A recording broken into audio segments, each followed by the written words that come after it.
This is Comic Geek Speak, episode 1768, Social Distancing Story Time with Uncle Sal.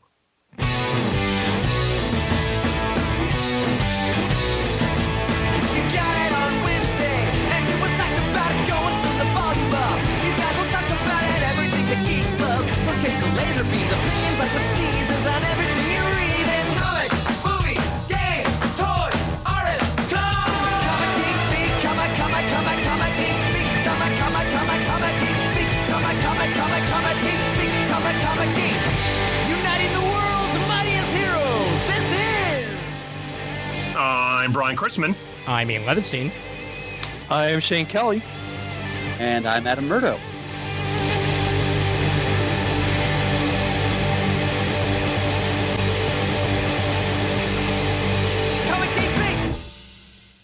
And welcome to the show.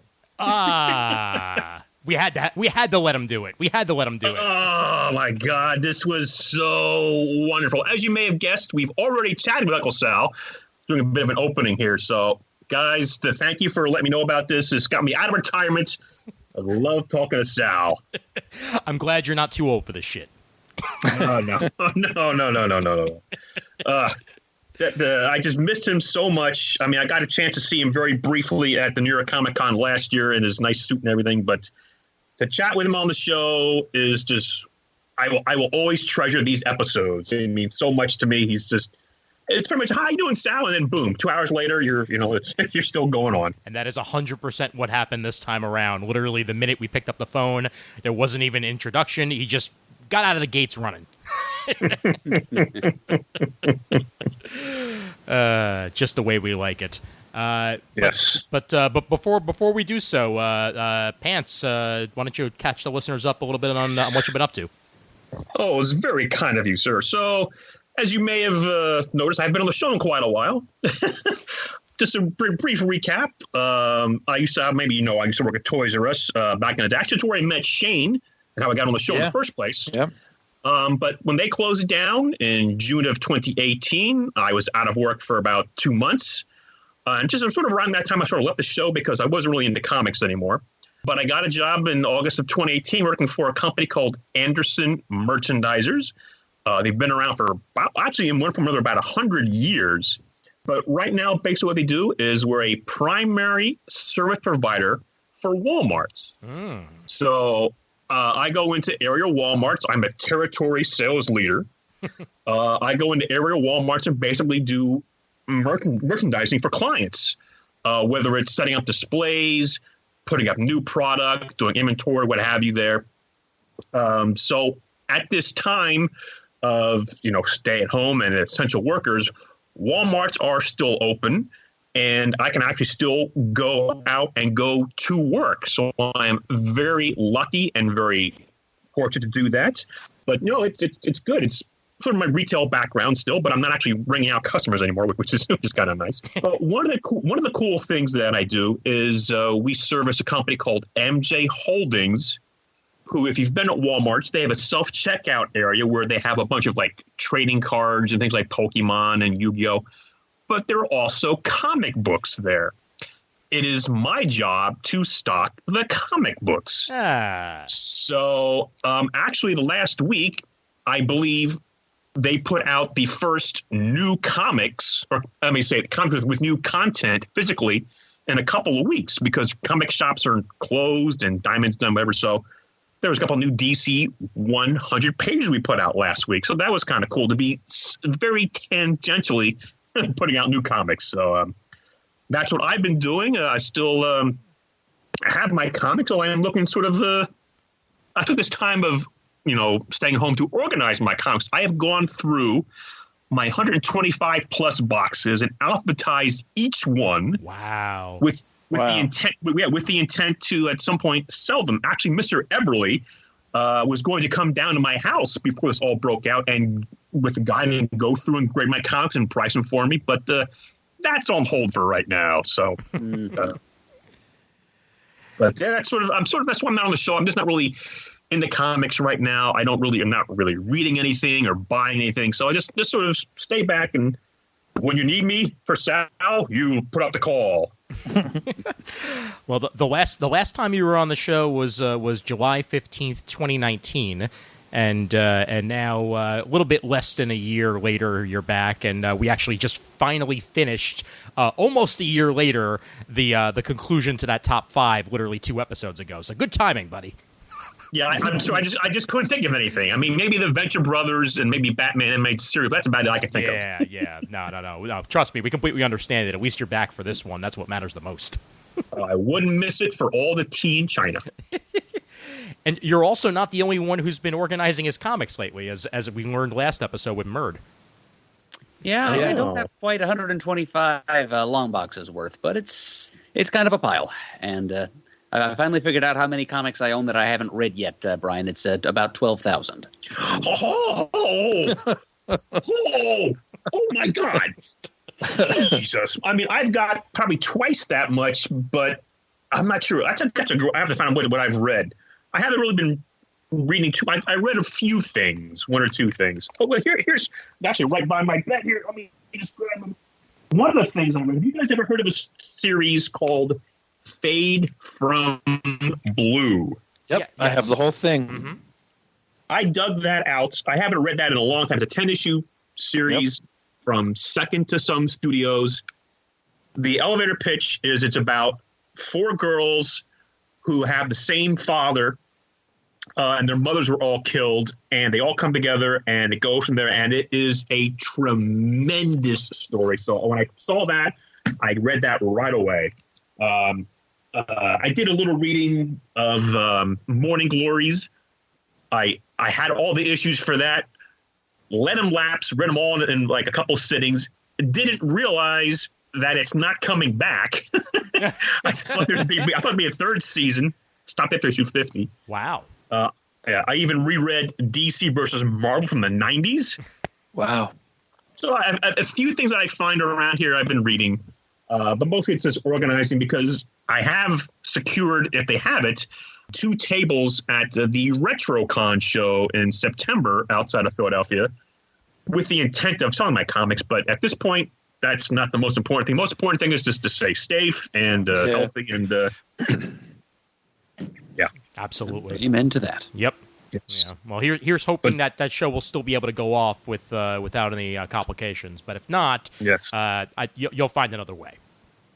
Oh yeah. I mean, I like to get rid of them soon, but I'm in no rush. I know I'm taking advice from Chris because he's done this before, but Sure. certainly could use the space in my house. Yep. Trust the professional. All right, and I guess anything else you want to add, sir, before we get into it?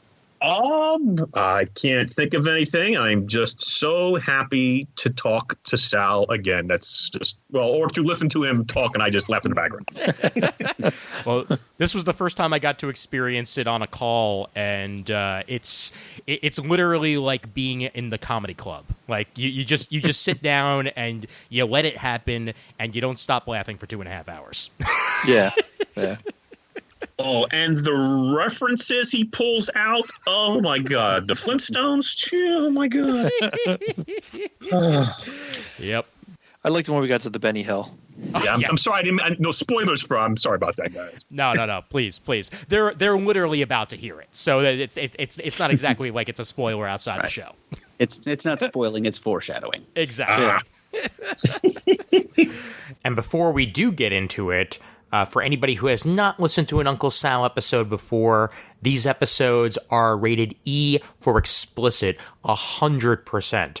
So do not listen to this episode with kids around, or with your grandparents, or with your parents, or with yourself. Okay, no, you can listen to it with yourself, obviously. But if you're of faint mind, body, or spirit, this may not be the episode for you. However, if you're just looking for a bunch of good laughs, then this is most definitely the episode for you. And I guess without further ado, here's Uncle Sal. Hello. Hey, Sal. Yeah, hey. Hello. Hey man, what's going on? I'm old now, so I'm trying to recognize the voices. I mean, so Well, this is Pants here, Sal. How are you? Pants, you got a little more testosterone than usual. What's going on? I'm just so happy to talk to you, Sal. And how many people we got going today? I mean, with this we got 4 plus you. This is Ian. Sal, how you doing? Hi, Ian. How are you? Pretty good, man. Pretty good. And this is Shane. How are you? Kids good? Yeah. Shane, what's happening? Not much. I'm getting old myself. I have a kid who's graduating high school this year, and it seems weird. Okay. Yeah, I haven't gotten there yet. I'm close. My son's, God, how old is he? I can't even remember. He's 12, and my daughter's 9, but my son's at the age where he smells now. Oh yeah. Yep. You know? I'm well acquainted with that. Yeah, he gets off the couch and you smell ass. Uh-huh. And, you know, he walks around in his underwear and his balls are hanging out. And you're like, Yep. hey, man. Oh, hey. You know. Got to watch what you're doing now. Yeah, he's like a homeless guy on my couch now. Yep. You got to drag his ass into the shower. Oh my god. And Murd's here as well. Yes, I'm here as well. I'm just kind of lurking on the edge of the conversation as usual. Well, now, how you been, man? What have you guys been doing? I mean, in a nutshell.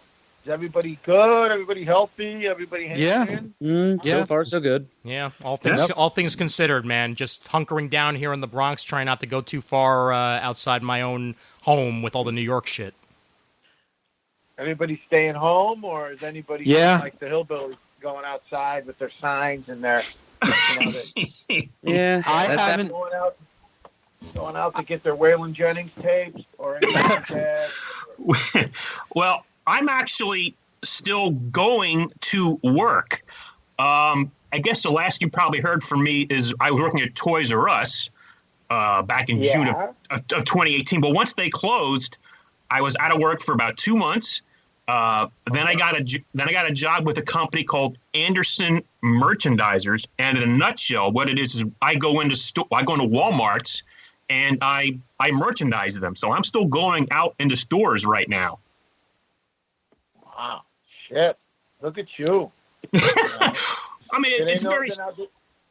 Do they know about your past, or do you find that it's a different resume? Yeah, no, that's actually a selling point for me. No, it's been very nice. The people are nice. I travel around to a couple of stores, and with what's going on right now, they provide me with a mask and gloves. So, I mean, yeah, I'm still going out, but I'm very, very safe, and it's all good. I'm happy to be out of the house and be active and earn a paycheck.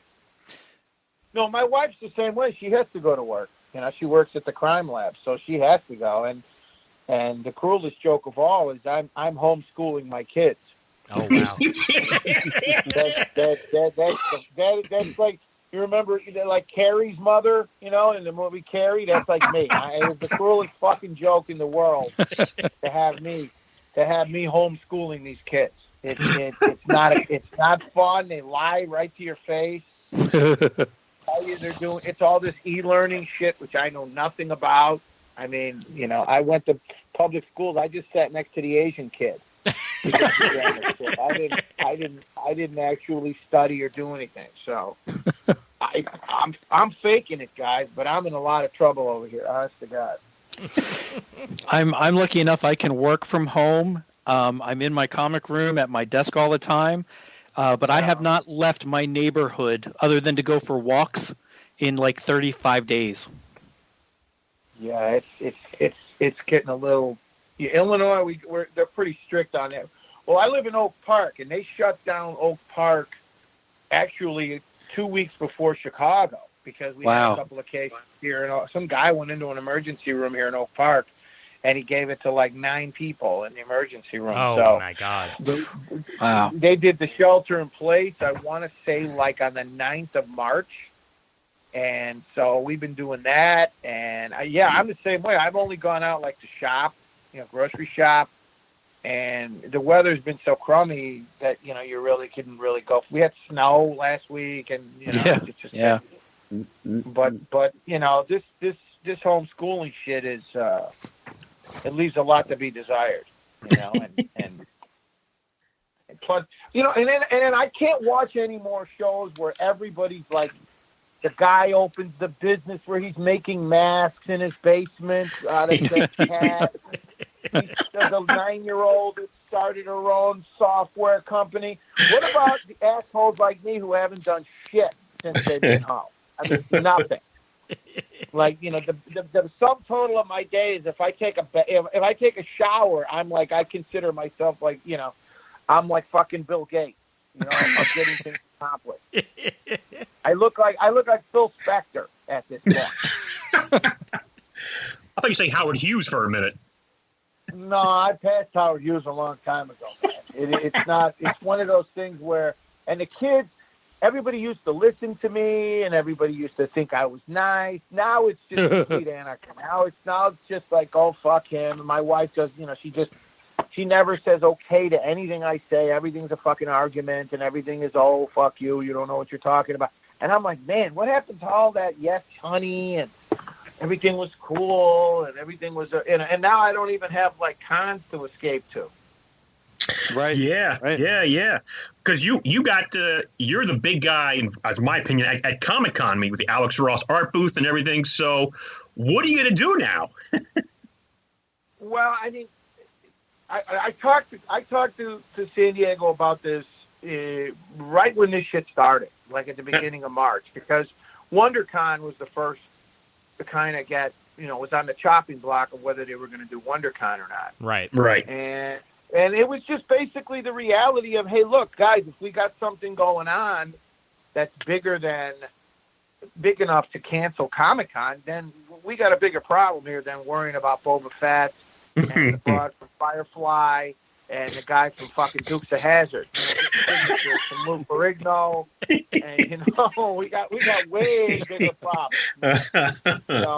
From getting the asshole getting Tootie's autograph. We got people dying here, so I don't give a fuck about Tootie.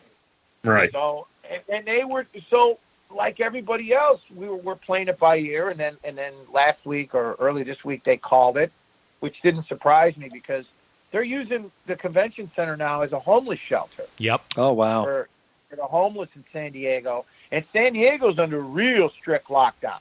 I mean, you can't surf, you can't go to the beaches. I mean, everything's closed. Yeah. So, and if clients, I was going to do it one way or another, even if nobody was there or it was a reduced show. I had to do it because if I don't do it, then I lose my space. Right. Right. So that puts me in bad. That puts me in bad for 2021. But the reality was, none of my clients were going to go. The fan base wasn't going to go. So it was a losing proposition. I mean, because at this point, no one's got, airplane tickets bought. The city hasn't planned for it. None of the movie studios or cable networks have planned anything for. But it was basically the writing was on the wall a month ago that it was going to die. So everybody I talked to plans on doing something virtual. Online. It's going to be a pig fuck, but you got to try something. It's horrible. I mean, it's like going back to finger banging. But you got to do what you got to do. I mean, New York Comic-Con as of now is still saying that they're going to try to put on a show in October, and right now Javits is being used as a hospital. Well, Reed is a different beast. Reed is a whole different animal than San Diego Comic-Con. Reed is a company that's all they do is put on trade shows. Right. New York Comic-Con and I think Vancouver and maybe Dallas, they've only got a half a dozen shows that are actually even open to the public. So they're used to trade shows. And they're fucked internationally anyway because every country's pulled the plug on trade shows. But yeah, you could say that now. You could talk tough now. But I don't know. I mean, trying to get people to feel good about going back into the Javits. It'll happen eventually, but it's going to take some time. Right. Yeah. It's going to take a little bit of time. you can open anything you want, but if people don't have confidence and have a feel good, we go to these cons because we enjoy it. Well, and it's work too, but we love this stuff. It's it's our getaway, but not if you feel like, hey man, you got to worry about getting sick. Especially if you got families, and you got, and I worry about my family, and I worry about, So I don't know. I mean, they could say what they want, but unless, and I think a lot of people will still show up. But I don't know, man. New York is really in bad shape right now when it comes to, this virus shit. You ain't kidding. Yeah. Yeah, it's like the eye of the storm right now. So, but then again, October's a long way off. You'll forget this has only been a month. Right. People are losing their minds, and we've only been tied up for a month. So, it's like a bad case of the clap at this point. So you can take penicillin and just stay away from the skanks for a while, and maybe it'll go away. A lot can happen between now and October. Fair. A lot. Yeah. So, let's see what happens. But it's definitely. I mean, the bigger question too is the comic business as a whole. Because I think they got to come back with a bang. They got to come back with something big. Both companies, because a lot of comic stores. I hate to say this out loud, but you're going to see a lot of comic stores that aren't going to come back, unfortunately. Mm-hmm. Because a lot of these guys were kind of on the cusp as it was, small businesses. Because I was a bartender for 12 years, and I was one of those guys that was always 2 paychecks away from the shithouse.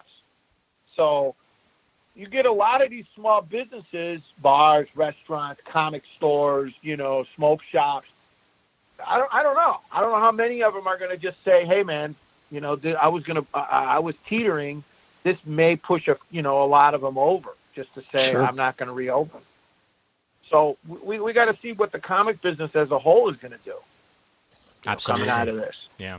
Yeah, and not to mention that this has pretty much broken the monopoly of Diamond Comics. I mean, I would have never thought that would happen. Yeah. Yeah.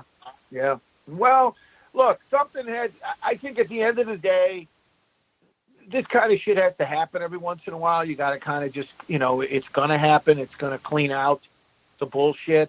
It reminds me of the 90s when they canceled shitloads of titles. Remember when they, and then they killed Vertigo, and they killed, and then when Disney took over, they said, "Oh, that was going to be the demise." And I think it'll exist, but I think it's going to have to kind of redefine itself again.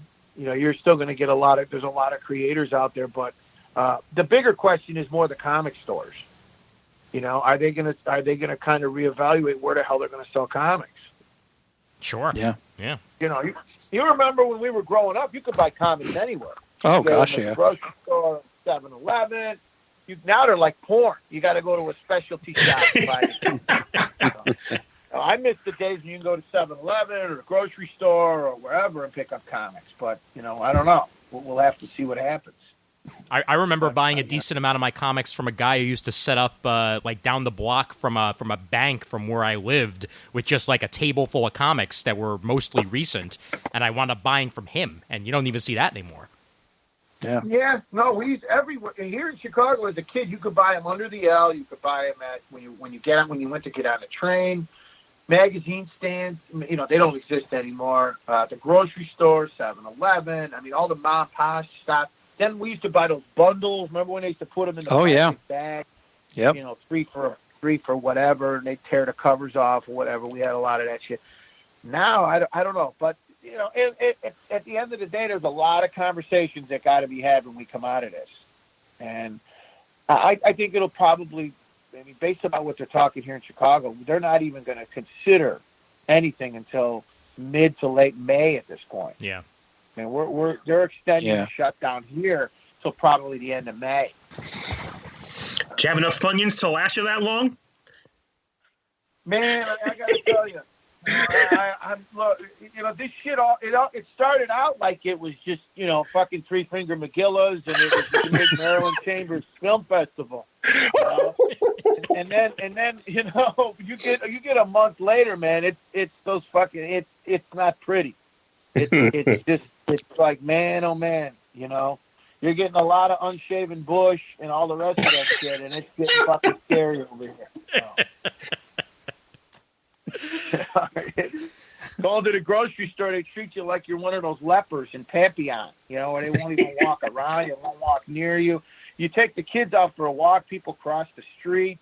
I mean, it's like being a Rottweiler. I feel like I'm a Rottweiler when I walk down the street. You're like, Jesus Christ, is that bad? You can't take a shot at the wife because the kids are up your ass everywhere you go. You got absolutely no privacy at all. No. You're on top of each other constantly. It's like fucking living on Gilligan's Island, only with pork rinds. I'm so happy I live alone. Well, you got, and I live in a house, so I don't feel so bad, but it's guys in small apartments that I really feel sorry for. If I live in a small apartment, with 3 other people, because I live with 3 other people, I'd lose my mind. I mean, you're like the only grown-ups I've talked to in a month.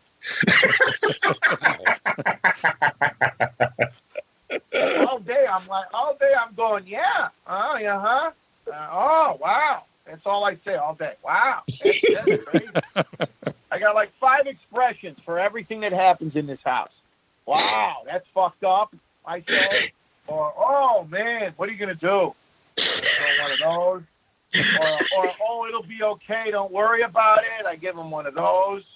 Or finally, after 7 o'clock, it's just, oh, fuck, I don't know. Leave me alone. I just throw them. Stop bothering me. These kids fight about everything, man. Everything. They fight about who comes in a room first. I was in here first. No, you want. I want. Yeah, they fight over everything. Yep, I've been through those. But now have you guys?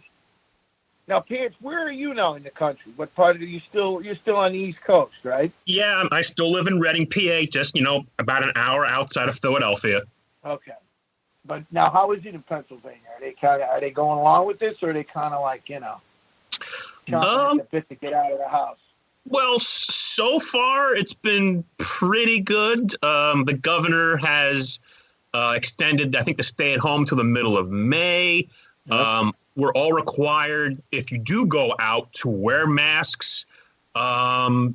You see I saw a few things on Facebook. People were protesting, and they were spelling the state wrong in their signs. Yeah, so these guys aren't real mental giants. But well, I don't understand. Somebody explained to me Georgia is opening bowling alleys. Who the fuck still bowls? Is what I want.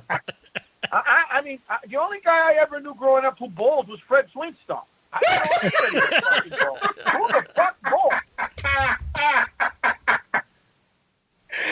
I mean, when I hear, Georgia is hot to open their bowling alleys, I'm like, oh, yeah, that's the first fucking thing I'm going to run and do when I get out of here. Hey, honey, let's go bowling. Yeah. What the fuck? I mean, there hasn't been a bowling alley in Chicago since like Al Capone got Tiflin.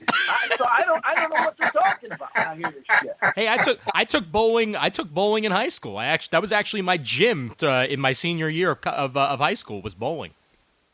Right, but not to the point where it is a cultural, like, oh my God, they're opening the opera. Oh my God, the quarterback. Oh my God, they're opening the bowling alley. I mean, you're like, what?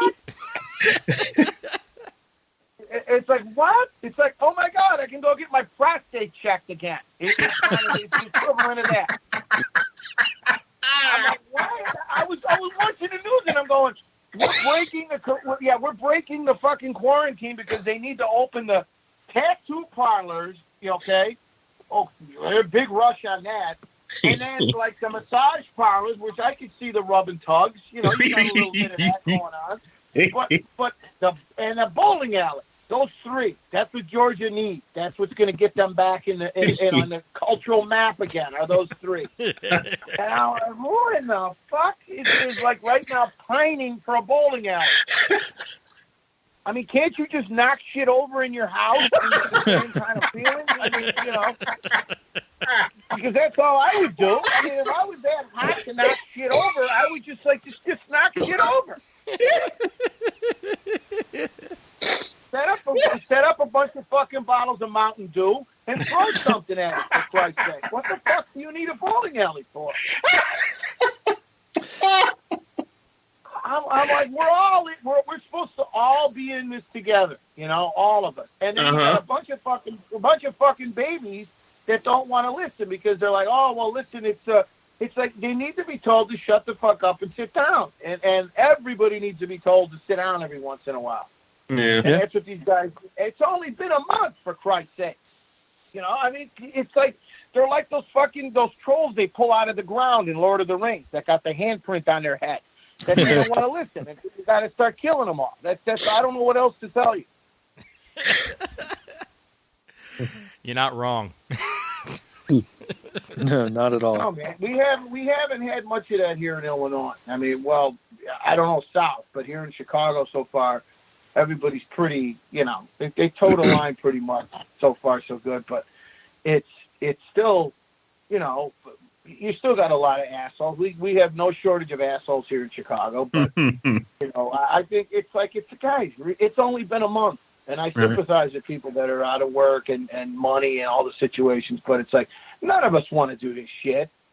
Honest to God. But it's like, hey, when you got families and you got, parents and you got people you got to be concerned about, or, compromised immune systems, you got to be cool, man. Yeah. Yeah. That's the bigger picture, is that this is all just, fun and games, and we make jokes about it. But if somebody gets sick, it's a different story, man. Absolutely. Then it's no joke anymore. Then it's not about toilet paper and bullshit and, like these assholes that are selling toilet paper for $50 a pop on eBay. These are the assholes you got to hunt down. These are the guys that you need to send, like, the Brotherhood of Evil Mutants to go visit these assholes. But you need to send like real fucked up villains to go see these guys is what you need to do. Like guys that are out of work, like the Scorpion, or like fucking Jack of Hearts, Abomination, the Prowler. Hey guys, what are you doing? What's AIM doing right now? Nothing. Send them to find the assholes that are hoarding toilet paper. I heard that's what the last season of Agents of S.H.I.E.L.D. is going to be about, actually. Yeah, that's what I'm saying. Like Electro, he ain't doing shit right now. Send him out to find the assholes that are hoarding toilet paper. Juggernaut is one of the fuckers that wants the bowl. I get it. I understand. That makes sense to me. But these guys, they're right out of Central Casting at this point. I don't know what else to say.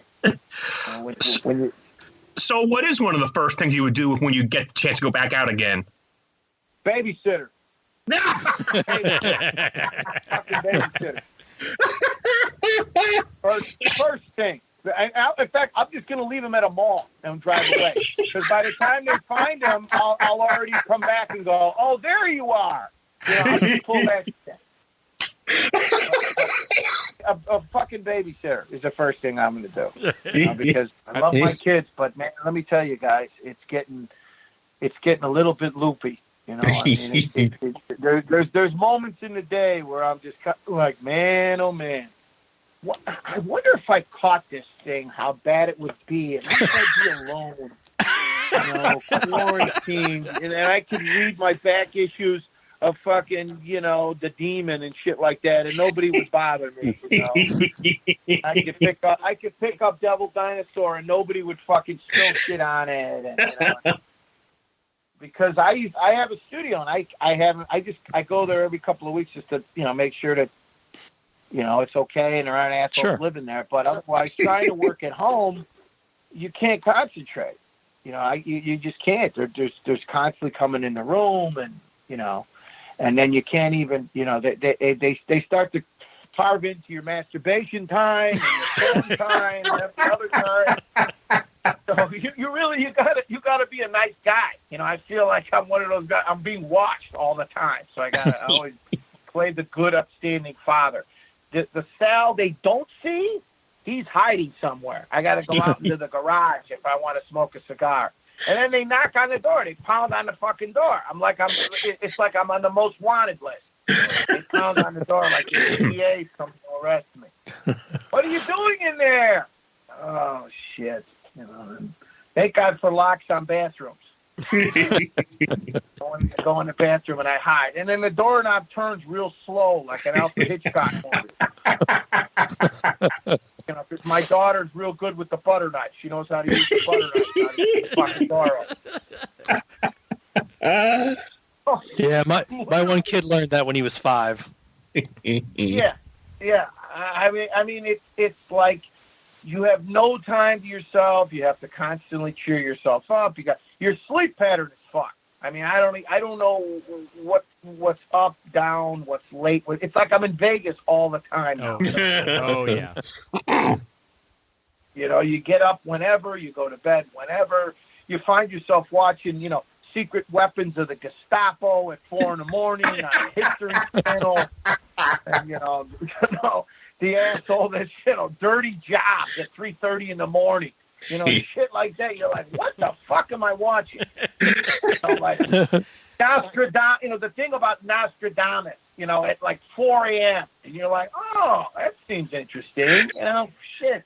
If I hang around another 2 hours, MacGyver and Maverick are coming on. Oh shit, Mannix! I haven't seen Mannix in a long time. I should record that. Watching fucking old sitcoms. I'm so deep into my reruns of Starsky and Hutch. David Soul is fat in the episode.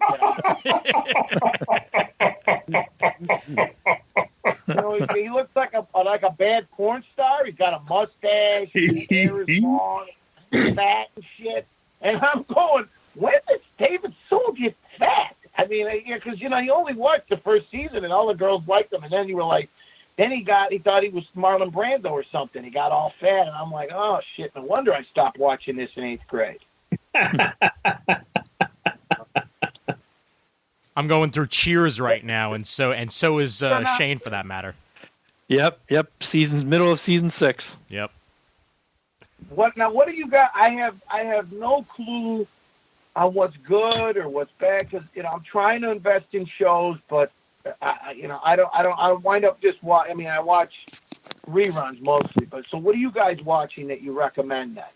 I started over the weekend catching on through my iTunes account. I saw this channel Epix is free right now, and they have War of the Worlds, a new War of the Worlds show. Oh yeah, it's 8 episodes, short season. It is creepy as hell. It is crazy strange. See it I always see it when I flip through. Yeah, and I thought, that's a great idea for a series because you could turn it into like a soap opera if you wanted to, like Walking Dead. But I mean, it's really well done and it's good, but given the circumstances of being quarantined, it's a little creepy to watch that show. Yeah. Everybody recommends Westworld, and you got to start from the beginning. I'm always too lazy to start over, and start from the beginning. But everybody recommends it. Everybody recommends. A Better Call Saul is always really good. Yeah. I wind up binging on a lot. I like cop shows. I start binging on cop shows, but I'm also getting TV'd out, man. I got to get up and move around, and I draw a lot now because it's you start to lose your sanity after a while if you sit too long. Sure. I hear that. Yep. I mean, I talk with I try, and then it's like some people want to talk on the phone, and I found other people just want to be left the fuck alone. So you got to kind of read the situation, of people that don't want to be bothered. And then some people like, my sister will call me or Sienkiewicz will call me once in a while. We'll start talking, shop a little bit. But then you talk to some other people and you forget that some people are really freaked out by this. I mean, for everybody, that's good. You guys are probably the same way. You must know people that are really flipping out by this stuff. Oh, yeah. Oh, absolutely. Yeah, I mean, I'm very comfortable staying home. I've got plenty of entertainment. My family's here. I'm glad my kids are 15 and 18. They're for the most part self-sufficient. But I know a lot of people that are freaking out and don't know what to do with themselves because they can't go anywhere. Well, that and just kind of emotionally freaking out. Like I'll talk to some people and, they'll be like, you guys, you sound perfectly fine. I'll call my brother and he's flipping out. Yeah. He's talking like this is, like it's the end of the world. Yeah. And then I'll talk to friends of mine, that are like, you'll just text them and you'll get a text from them back. Like, it's that issue with the Fantastic Four with the Overmind, where you got to go. I'm like, guys, relax. It's not fucking Klaatu standing on the ship, in the middle of Central Park. You got to calm down. It's going to be okay. But some people you talk to are like, the texts I get from them kind of scare me a little bit. Like they're really flipping out over this stuff. Yeah. Like, what's going to happen to the planet and what's going to happen. Like, guys, take it easy. It's only been a month. If I go without fried food for a month, I get like that. But, we're all getting a little loopy. We're all getting a little, we have our good days and bad days. I don't know how you guys are, but I have my good days and bad days. Sure. Yeah. Sure. But, the big picture, I worry about some people sometimes. Because, Oh, yeah. The anxiety in some people's really starting to kick in a little bit. Oh, yeah. I mean, I know some people who are, immunocompromised who are literally afraid to leave the house right now. Oh, sure. Absolutely. Yeah. Yeah. And with good reason. No, I know. Well, you got that. Those are the guys I know. We're going outside, not even, like a hypothetical, even to go grocery shopping. Yeah. Where they're worried where if they get it, it could be something really bad. I mean, like really bad. But, I just keep trying to remind people without sounding like too much, rah-rah, is that we're going to be okay, man. It's going to be all right. I mean, I really believe that, come June-ish, middle of summer, we'll start to come out of it. And I think everybody's morale will go up again. You can go outside and Pants can have his Swedish Erotica Film Festival again. And, I've missed that so much. Yeah. Peter Rios will be back doing his thing, back in men's clothes, and it'll. But some guys I talk to, I really got to calm them down. I got to say, come on, man, take it easy. Yeah. It'll be okay. It's nice to see the comic industry kind of pulling. Jim Lee's doing that thing where he's auctioning off art. And Sienkiewicz is doing some stuff where he's, they're doing these artist challenges and different things. Mignola's doing some cool stuff. But it's all just mental masturbation to keep yourself busy. But, yeah. So I wanted to ask, don't help. Yeah, I wanted to ask you, Sal, since you're in the art dealer game, and I'm an art collector, what with the financial crisis, what do you think the future is going to hold for original art? Because it's really been going on quite a steady climb as far as prices go. What do you think is going to happen with that now?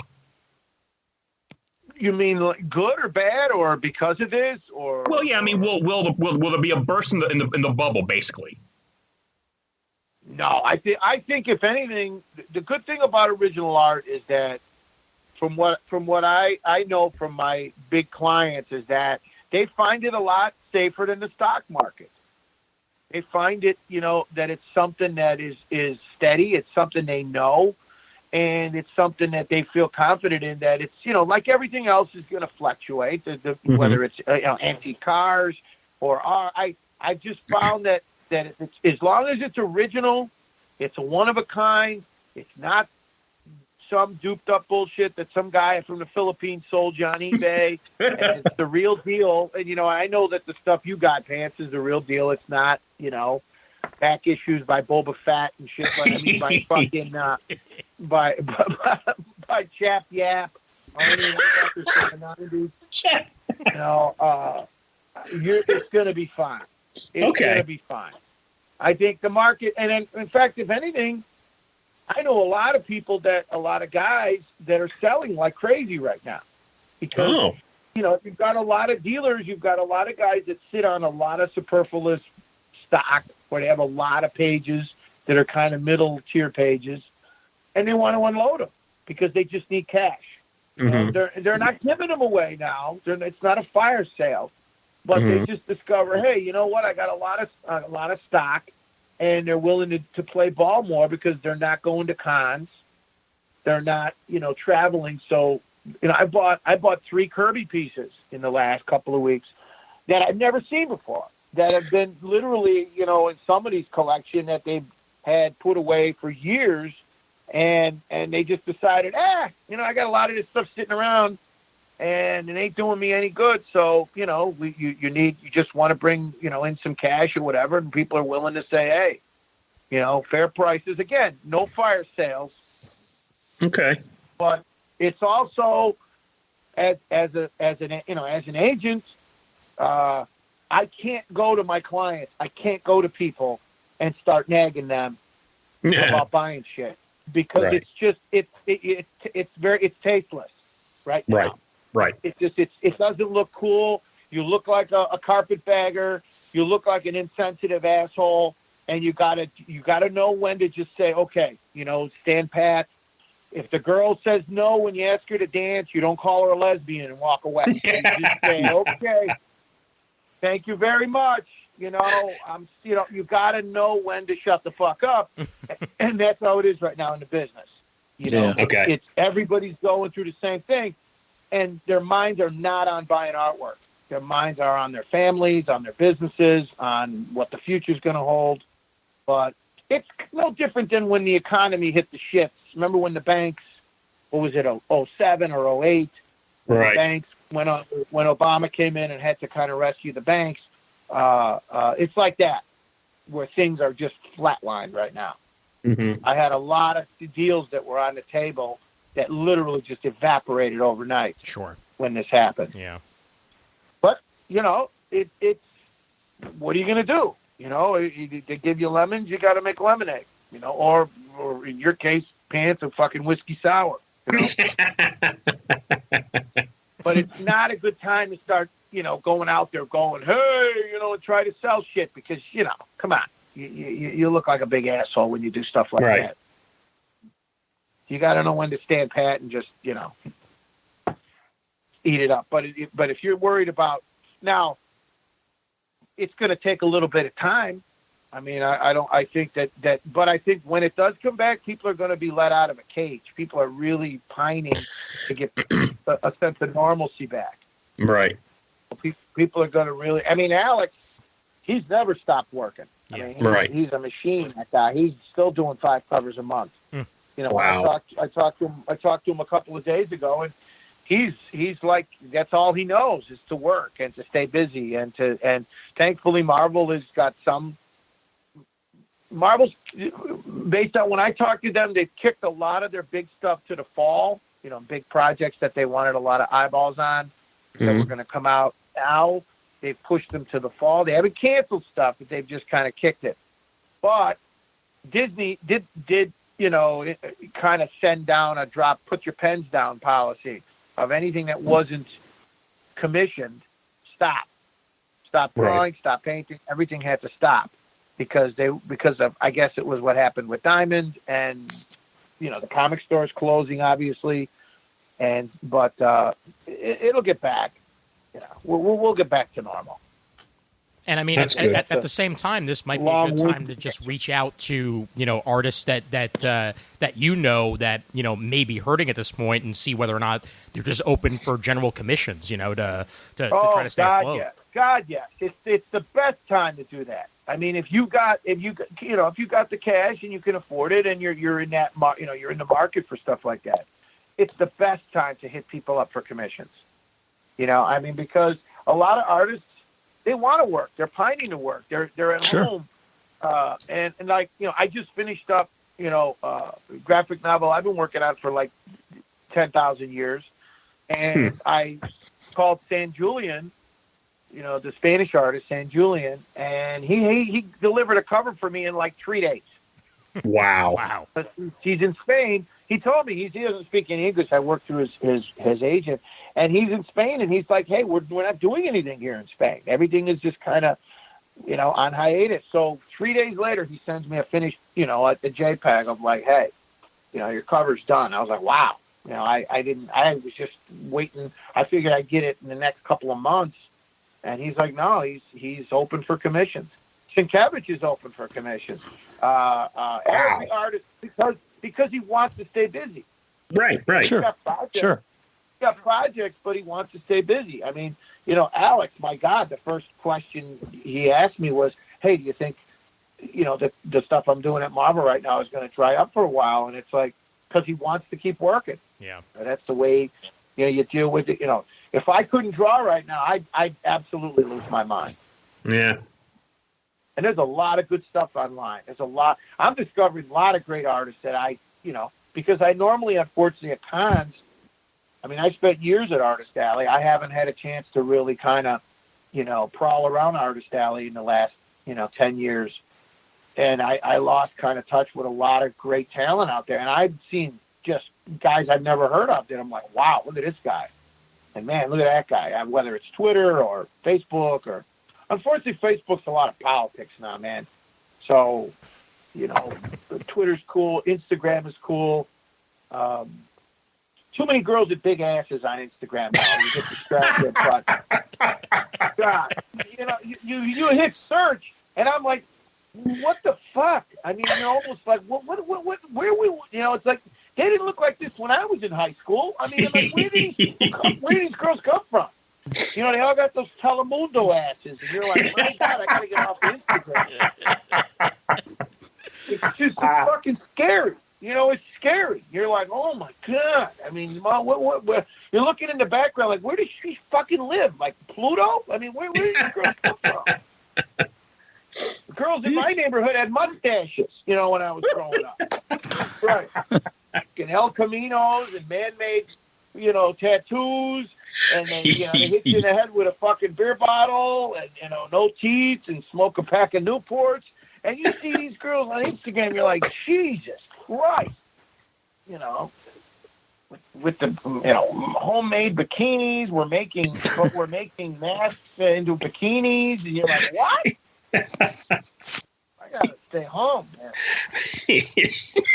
But tremendous amount of talent out there right now of guys that from Spain and Italy and a lot of guys from even local guys here in Brooklyn and LA and all over the country where they're posting a lot of commissions, and it's just great stuff out there, man. So if you try to stay busy and if you got it, you can contact. Plus there's guys, again, it's cool to discover guys you'd never heard of, because they're not mainstream guys at Marvel or DC, but yet you're like, wow, these are really phenomenal guys. Now, I'm not a digital guy, so if there's a lot of great digital artists, but that's not my thing. Right. Because I'm like an old guy, so I still use a pencil. You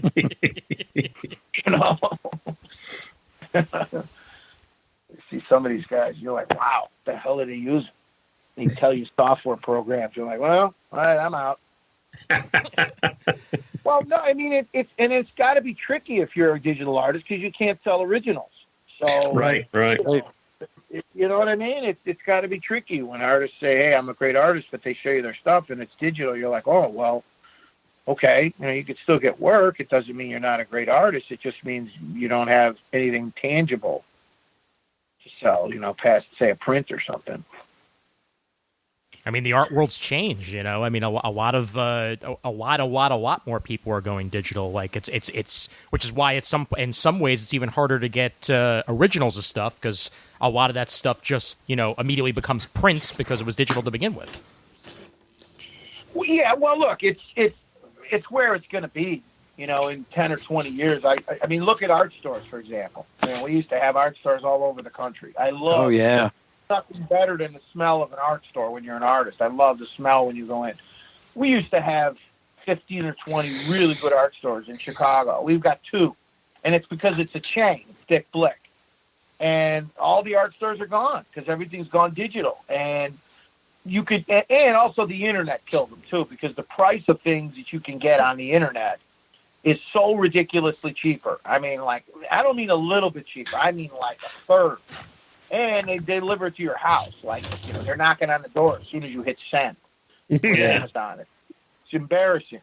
So, I'm guilty of it. I buy paper. I buy stuff. I buy everything, through Dick Black. But I used to love to go to the art stores. They're all gone. All the mom and pop joints, they're gone, man. They closed up. And so, everything. And the kids in college, you can't take an animation class that's not completely computerized. Right. Unless you go to an illustration, a school that's specific to illustration or that. But it's my kid. I try showing him stuff with paper. He draws everything on his iPad. And I'm like, I'm not going to knock it. I don't want to be like, old Fester saying, hey, I remember when, I walked to school, the old, when I used the prophylactic, that shit. Your mother wore a brassiere, we used mimeograph technique. I don't want to be that old fuck.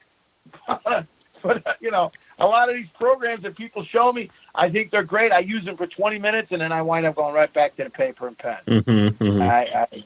You fall back into your, it's like I'm like a worn-out catcher's mitt at this point.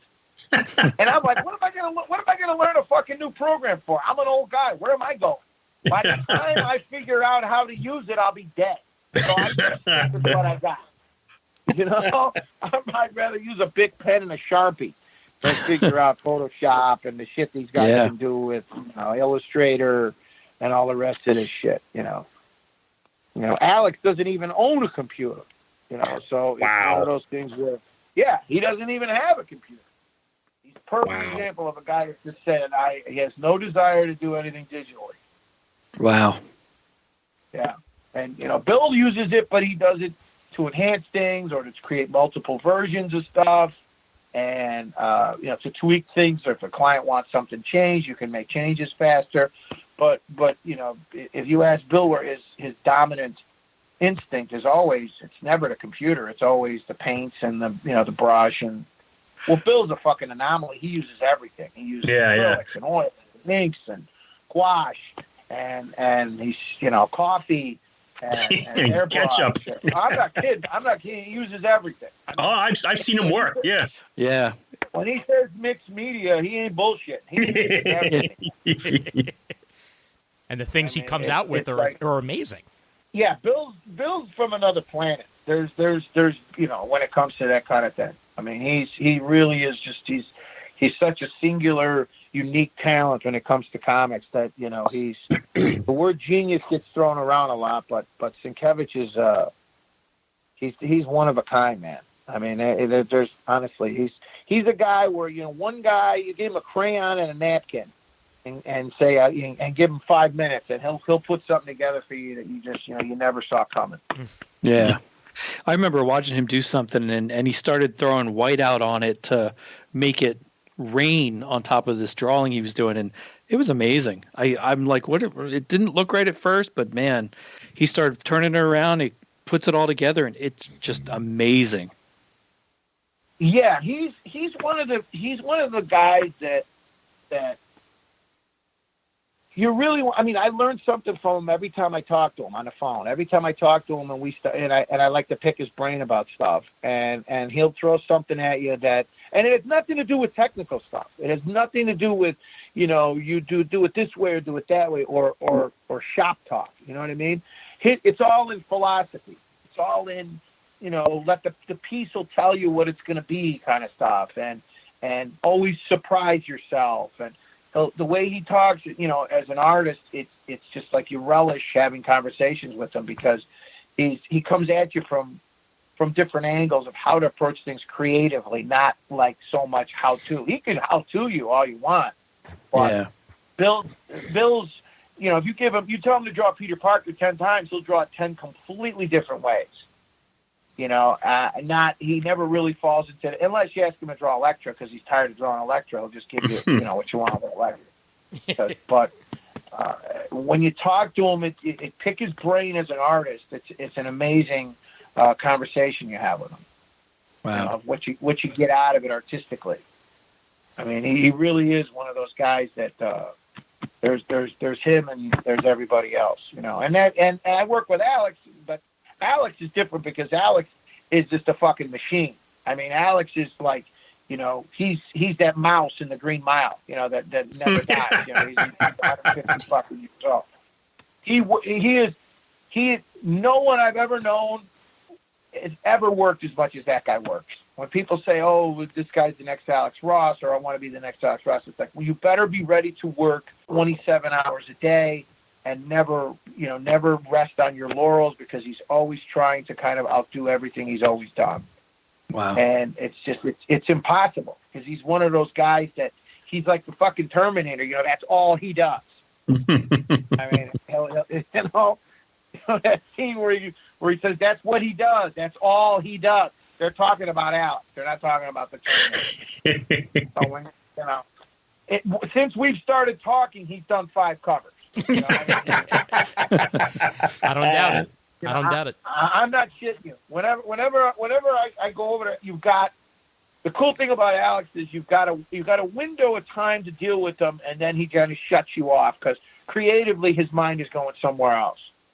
And he's always working on 5 or 6 things all at the same time. He's like fucking Doc Ock, where he's picking up a piece, a little bit, puts it down, picks up another piece, and he's a little bit, there's different drying times and different things. But he's always working on, half a dozen things all at the same time. And a lot of it's just because, I'm just fucking around with that. And he'll be like, what's that for?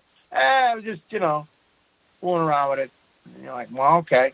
It's Legion of the Superheroes. I was at his house when I said, what's that for? And he goes, they're never going to let me draw Legion of the Superheroes, so I just did it on my own. And you're like, okay. Wow. And it's the painting where they're all flying, towards Superboy, and they're all, it's this big, huge, and I'm like, so you didn't have anything to do, so you just said, let me paint Legion of the Superheroes. Yeah. I don't have anything to do, and I'm like, I start flipping around and go, I wonder if any of these stooges got Shemp in them or not. My wife deleted all the other ones. I wonder if the one with Shemp where, their Pip Boys Cleaners is still on here, where they got the trailer shop. While I'm doing that, he's painting Legion of the Superheroes. Wow.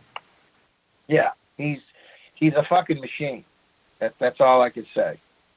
Hey, I want to switch gears here for a second, Sal. Since we know you're a big Bears fan, what do you think about the Bears getting Nick Foles from the Jaguars? Oh, right. He was Philly guy, right? Hey, well, yeah, helped him win a Super Bowl. Yep. I don't know, man. The Bears with Trubisky. They moved way up to draft this kid. We passed on the kid in KC and the guy on the Texans. Yep. One's going to the Hall of Fame. The other guy's going to probably, I don't know what, but why we passed on those two to get this guy from North Carolina that nobody ever heard of that played. I played more football than he did. So but our backup was like the guy who used to come and roll up the rugs in my high school. Our backup quarterback. The guy that picks up the mats in the wintertime, when it gets in a lot of water, so you don't slip. That was our backup. It was a guy who I swear to you was selling fucking storm windows 2 days before the season started. And they go, hey, you still selling leaf guards? You got leaf guards on sale still? Or he's like, no, we don't have it on sale. Hey, can you play quarterback for the Bears? That was our backup. So, I'm going into. They're paying him a shitload of money. I know that, but Chicago is where quarterbacks go to die. That I can tell you. So I don't foresee a lot, out of him coming to Chicago. In a nutshell. Okay. But I mean, you know him better than I do. I mean, he took you to the Super Bowl, so he must be. He can't be that bad, right? I mean, unless he's got his moments. He really does have his moments, but I just scratch my head sometimes with the Bears. Well, we got this fucking Khalil Mack, and he's like, what's that fucking dragon called in Game of Thrones? Khaleesi? This guy's the fucking Khaleesi. I'm telling you. This is the closest fucking thing of like having, Logan, playing middle, outside linebacker figure, because he's a machine, this guy. I mean, I've never seen anybody like him. Problem is, when we get the ball, it's like, 3 and out. We got nothing in the way of an offense. So, and we still can't beat Green Bay. Well, you're still better off than both of my teams. Both the Jets and the Giants are way worse. Yeah, now the Jets, you guys just got a new quarterback, right? And the Giants are rebuilding, right? You got rid of Manning? Yep. You got rid of Eli, right? Yep. Okay. Yeah. He finally retired. Okay. Well, look, there's a big market team, so you guys should be okay. The Bears, we can't beat Green Bay, man.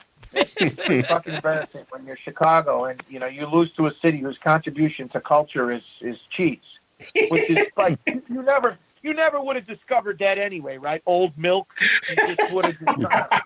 At some point, you would have tripped over it and gone, "Hey, what are you gonna do? Throw it out?"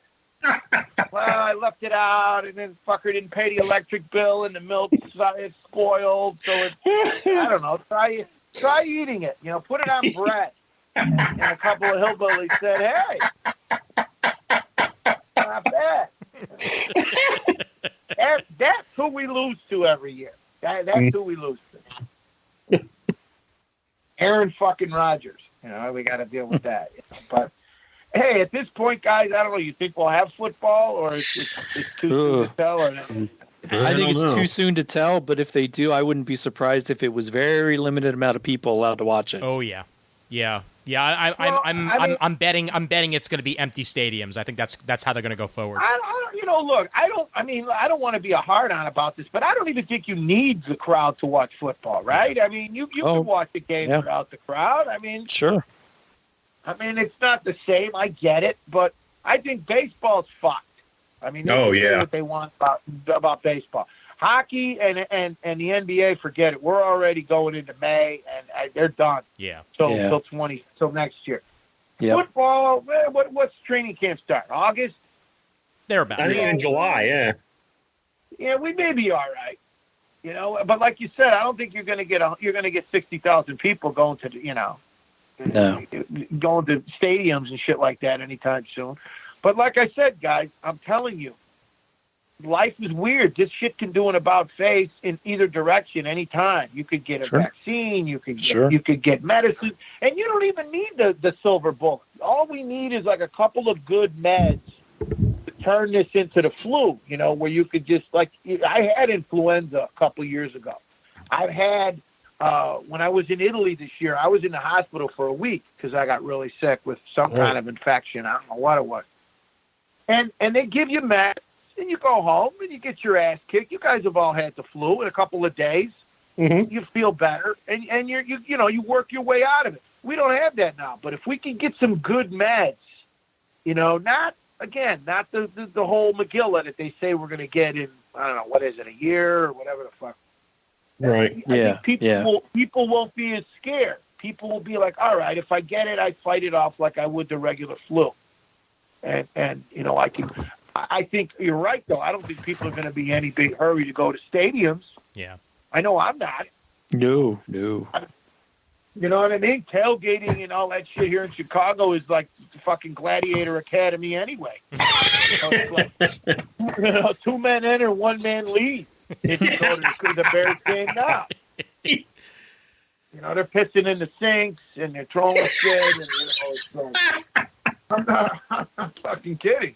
It's like, new gods in the apocalypse when you go to Soldier Field. And, from Eagles games, man. Yeah, they kill their own at Eagles games. Jeez. Fucking hanging heads from the, But I don't know. I mean, football, it's what'd you say, middle of July? Yeah, it's a way off. Now, off the record, no one asked me if I'm going to miss Comic-Con. Okay. I have done every Comic-Con since 1996. Okay? Uh-huh. This July, I will have the permanent smile on my face when July 19th comes around. I do not have to get up at 6 o'clock in the morning and put a suit on and stand there on a fucking concrete slab for 15 hours telling people I'm not Alex Ross.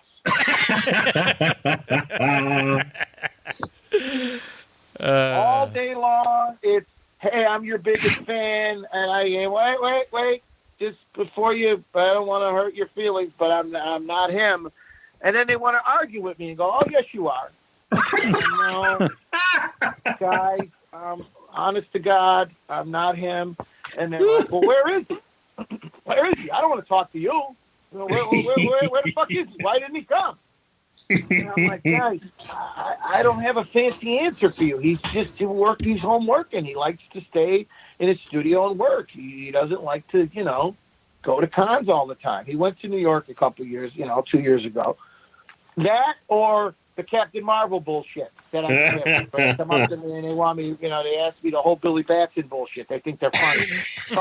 So when July comes around and I got to sit with the barbecue and cook a couple fucking sazites with green peppers and some jardiniere instead of going to Comic-Con and smelling ass juice and the broads that don't, the broads that wear the cosplay that don't know how to shave their bush and the fucking guys that are smuggling plums because they're wearing fucking bodysuits, with no underwear, with their balls hanging out, and you're like, guys, you really need to check before you walk out the door that if you can see your balls, it's not a good idea. If you weigh more than 3 spins and you're dressed as fucking Cosmic Boy, not a good look. When you're more than 3 spins.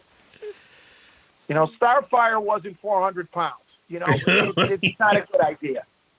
And then the ass, and then by Saturday, the ass juice meets the back juice. It's just one big lactating mess in the back. Their nipples, they got the sweat from their nipples. It looks like they're breastfeeding. I won't miss any of that shit.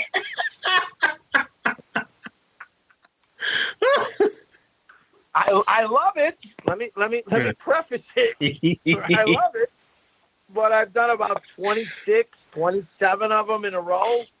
So, we'll be okay if I wait till 2021. Okay. Yeah. But I will say I did love the cover to last year's sketchbook where Alex drew you as Captain Marvel and your son as Billy Batson. Oh, yeah. That was beautiful. That was awesome. That cover that went through his head a lot. That really that was something else. That cover. I mean, for Anthony, for Anthony, it went through his head. He thought he was fucking Leif Garrett when they. He thought he was Chachi. He was like, hey, do I get to fuck Joni now? And I'm like, no, I mean, my wife last year decided to surprise me and show up at Comic-Con on Sunday.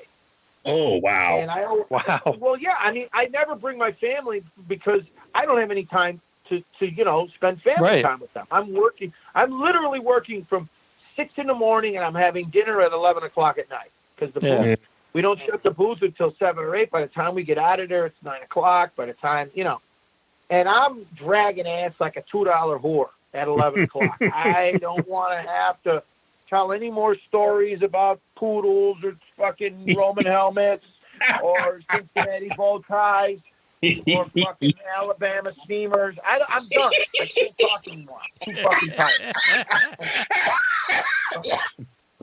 I don't want to talk about the Wrecking Crew or fucking, any of that shit anymore. I'm done. I can't take it anymore. And she shows up on Sunday, and I'm like, oh, okay.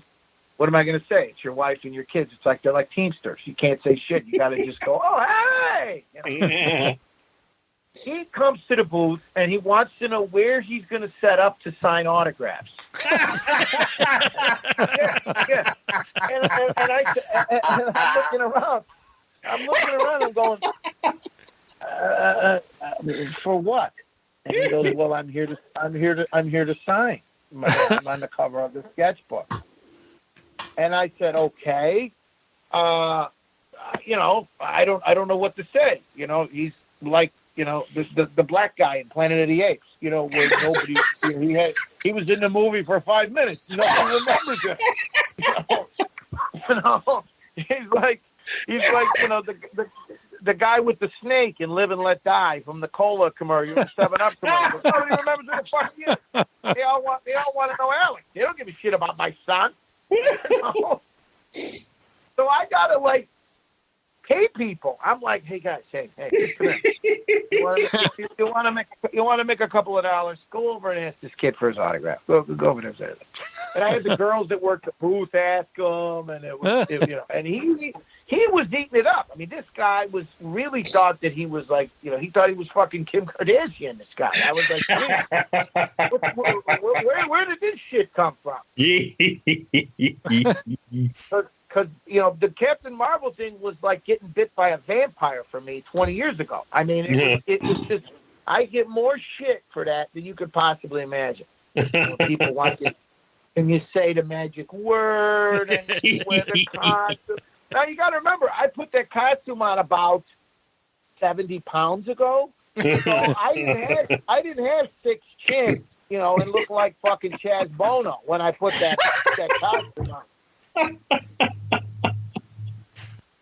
So when they go, oh, you're that guy. Oh, okay, I see it now. Yeah. I'm like standing there going, no, guys, that was a long time ago. I did it as a favor for a friend of mine, and then it came back to haunt me. But my son, I didn't expect that at all. Can I sign autographs? I'm like, what? But that was Alex's idea. It was really nice of him. He asked, and then my daughter, of course, got jealous, so he put her on the cover of a Hulk cover. I saw that too. Yeah. She's holding the doll because she got all mad. He was on a cover. Of course, he had to rub it in, that I'm on the cover. Oh, sure. So, but my son is one of those kids where I love him, but he's getting to the age now where I have to kind of, how it is. You got to censor your dialogue, your internal dialogue has to get censored before you say what you really think. Yep. He's prone to say things to people he shouldn't say. And that he hears in the house. Sure. You got to talk in code. I got to talk like I'm in fucking style like 17 around her so he doesn't say shit. He has it. And then, my wife wants me to bring him to cons, and the problem with cons is that during setup, they won't let anybody into the hall who's under 18. Right. For insurance reasons. So I said, look, what am I going to do with him? Because Comic-Con, I get there like Sunday night, to start setting up on Monday morning. And I'm like, what am I going to do with him for 3 days? I can't play fucking Sebastian Cabot, from fucking Family Affair. Mr. French. I can't. I gotta like set up a booth and bullshit and Teamsters and and they own my ass. I'm like the bald guy from fucking Love Boat. I gotta be that guy. I can't worry about hey, can you take me over here to buy a Swatch watch or Legos or whatever the fuck they're into nowadays? I don't know what it is. I pretend like I give a shit. And then she's like, "Oh, when are you gonna let Anna, work the booth?" And I'm like, "What? Look, this is not the Grapes of Wrath, where I need the kids out in the field. I can't do this shit right now. I can't. My wife thinks it's a fucking Dolly Parton song, where I'm going to bring the kids to the Comic-Con and they're going to work and dress up and hand out. I'm like, no, I can't. Same with New York. New York, I mean, you guys have been, New York Comic-Con. I mean, it's like the fall of Saigon. I mean, it's 10 pounds of shit in a 5-pound bag. That's shit. It's San Diego in a third of the space. Oh my God! Yes. With New Yorkers. Yep. Who are not the same. Who are all interested in 2 things. What do you got? And I don't want to miss my train. Those are the 2 dominant thoughts. Hey, I think the one benefit, if they do wind up canceling this year, is that they might have North done by the time 2021 comes around, and then we'll have at least a little bit more space for the artists and what have you. Yeah, I mean, a lot of that construction's still going on, right? Yeah. I mean, that's the vibe, is that they keep working. Yep. The problem is that look, the truth of it is that Hudson Yards area has gotten a lot. I mean, it's incredible what they've done over there. Oh, sure. I mean, it it used to be a shitstorm in that neighborhood, and now it's fantastic. And then I mean, in theory, they're gonna give it a go this year. And I hate to say this, but if they give it a go, I have to go. Yeah. I gotta set up because I got a contract, and they won't let the money ride.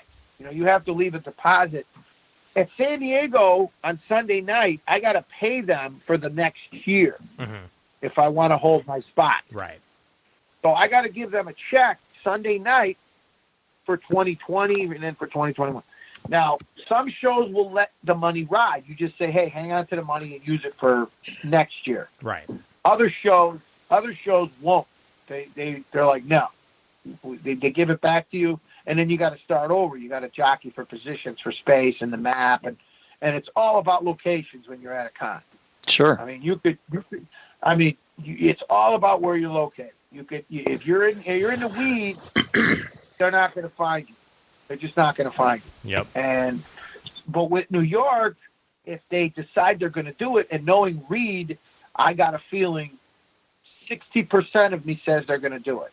Versus, half and half. I really believe it. Yeah. That unless the city tells them something different, Reed is a company that is like, fuck it, let's do it. They don't fuck around. They'll do it.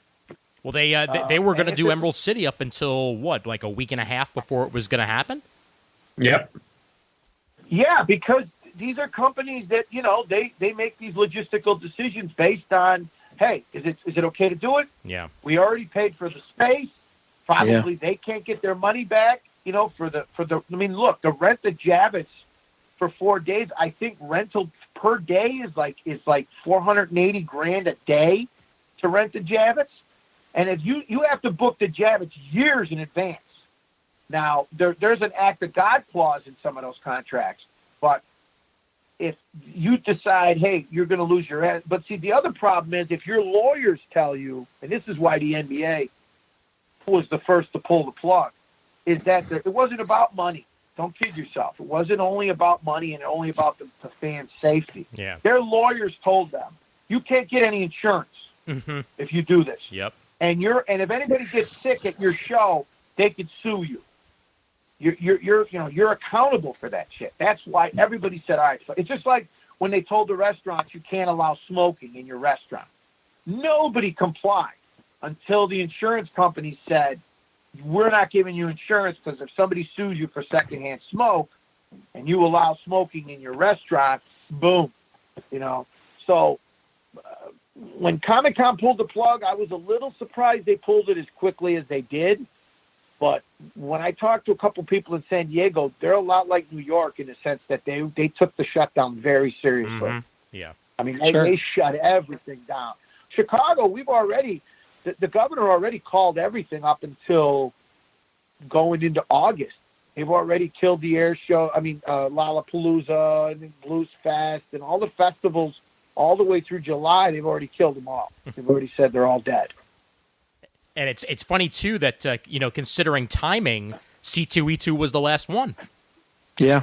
And a lot of people were kind of surprised about C2E2. Yeah. It was crowded. I went and had dinner with a couple friends of mine that came into town because we didn't set up.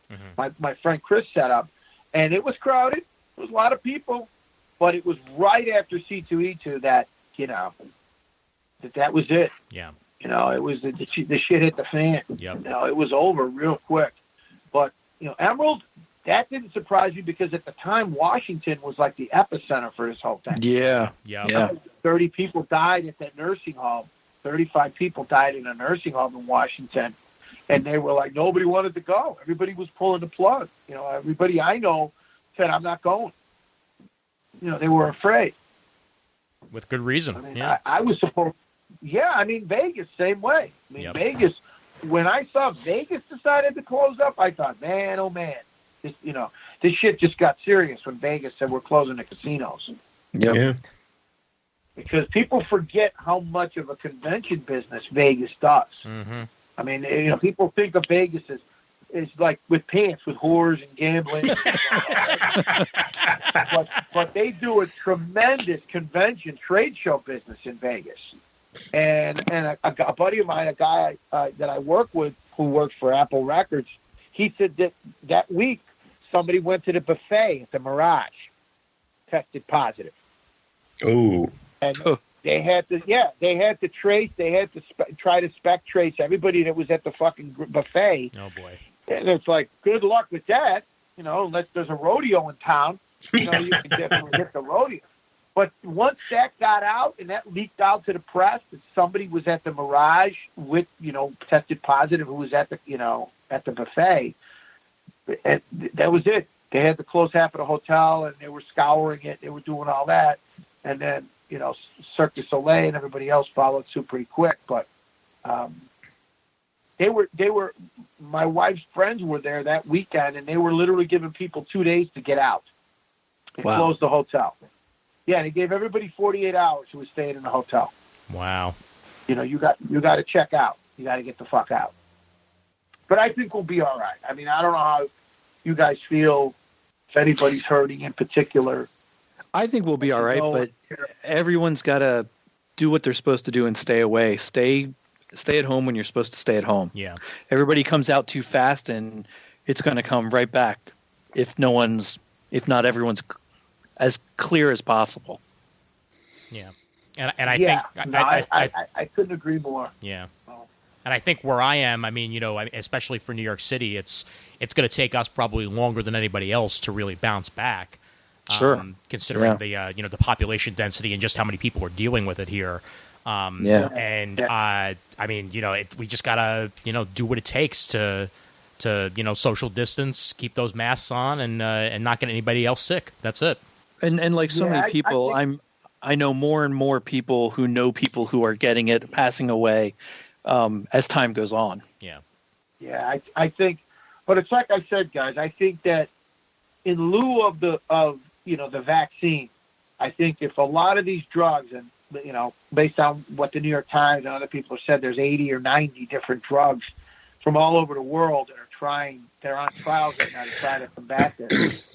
If we can get a couple of those, man, to really start to show progress and turn this from something that could take your life into just a regular flu, that could be significant. Absolutely. It doesn't have to be. We all want the fuck you, see you later vaccine. We all want to turn the page and see Galactus, but in the meantime, fuck it. You got to take the Sinister Six. You got to take fucking.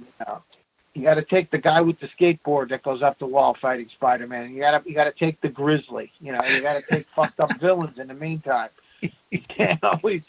But I think if we can get some of those meds, that to start working, then we can bring that fatality rate down, man. Because it's terrible every day when you got to look and see the fatality rate. Yeah. And those fucking press conferences. I can't watch those press conferences anymore. It's the fucking Keystone Cops. I can't watch it anymore. Anthony Fauci, I love him. He's a guinea, but give him a box to stand on. Will you please? I mean, it's like fucking put a mustache on him. It's like Angel Medina up there giving me medical advice. I'm like, what the fuck? Did you have to get the one Italian guy on the whole panel? Has to be 3 feet tall. I mean, you couldn't have found anybody else. I mean, get a taller guy up there, for Christ's sake, But I can't watch those press conferences. They're depressing because it's just the level of politics in something that's life and death really gets maddening after a while. Mm-hmm. Yeah, like, guys, this is serious shit, and they're up there making it about the next election and all that. I'm like, come on now, that's not what people want to hear right now. Yeah. The one where he took the one where he took 15 minutes to show like a promo video before actually getting into the press conference said a lot about it. I don't know, man. And when you got kids, you got to answer questions. Yeah. They ask you real questions. And it's like my kids are really bummed about not being able to go back to school. Yeah. They're like, hey, I'm not going to be able to see my friends. I can't go back to school. I try to get them out of the house. We went for a walk. We went by the park. I mean, you can't go because they got the yellow tape around the park. Yeah. And they took off all the swings. They took the swing sets out. They took the basketball hoops out. They took it all out. Sure. And trying to explain that to my daughter, And I said, it's temporary. It'll be okay. It's they don't want people, blah, blah, blah. But kids, they don't understand this. They don't get it. And that's what's kind of hard is trying to explain it to the kids. Yeah. So you give me a fucking bag of beer nuts and I'm okay. Well, and even my son, he was supposed to go over to England and France on a history trip with school. That got canceled. Prom, his graduation, all that stuff's all up in the air. Wow, that sucks. Yeah. Yeah. But, it is what it is. Look, prom was fucking overrated, let me tell you. Everybody who goes on out, you're going to remember prom for the rest of your life. I couldn't even tell you the name of the Puerto Rican I took to the prom. My life depended on it. If you held up a photo and I was Jason Bourne and you were beating the shit out of me tied to a chair, I couldn't tell you who the fuck I went to the prom. I know I got chlamydia. I think I got chlamydia on my prom, but I don't know who I went to the prom. me and Robert Lewis were drinking peppermint schnapps in the parking lot back to a fucking Nova. That's all I remember about the prom. But my daughter has these Zoom meetings at 9:00 in the morning when I'm trying to sleep. Yep. And I'm sure. like, dude, Yeah. It's maddening when you hear these kids screaming and they put their ass up to the screen and then I'm like, what the hell going on? So let me get this straight, Sal. So Sal, you said your wife is still going to work, so you're home alone with the kids? Yes. Oh my God. Yeah.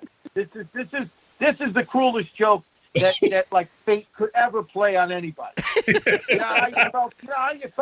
felt sorry for the rhino being stuck in that costume. Nothing compared to what I got to put up. Nothing. The rhino has nothing on me. Absolutely nothing. Any bad built Calabash, parademons. They're all fucking, they all look like fucking, Robert Redford compared to me right now. I got to get up in the morning and actually look attentive that they're doing their homework. And I don't even know what I'm looking at. I'm looking at the screen and I am bullshitting my way like I'm at the DMV. I'm going, keep at it, keep at it, whoa, wow. And then they ask me for help with math. It's like, you know who the fuck I am when it comes to math? It's like, are you kidding me? I'm like, what? When they show you this shit about, you got to define what the shapes are called, and then I'm like, oh my God. I'm like, you guys. I'm like, you cross me with an ape and you get a retarded ape. I swear to God. I have no. You ask me anything you want about comics or any of that other shit, I'm good to go. Anything other than that, I forgot it all the minute I learned it. It was like I was waterboarded in grammar school. I don't remember any of that shit. And she leaves me with, and then she comes home and she's like, "Hey, kids do their homework." I'm like, "Oh yeah."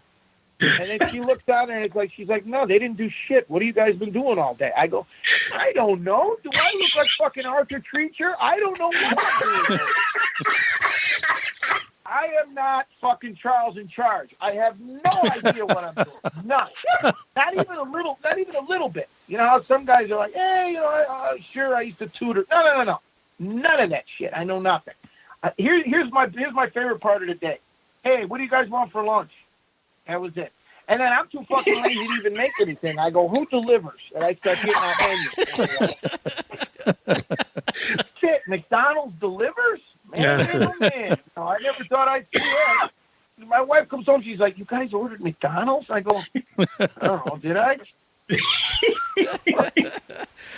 I got beer delivered to the house today, Sal. I mean, that's the world we're living in now, where you can just get breweries delivering to your house because that's the only way to get them money.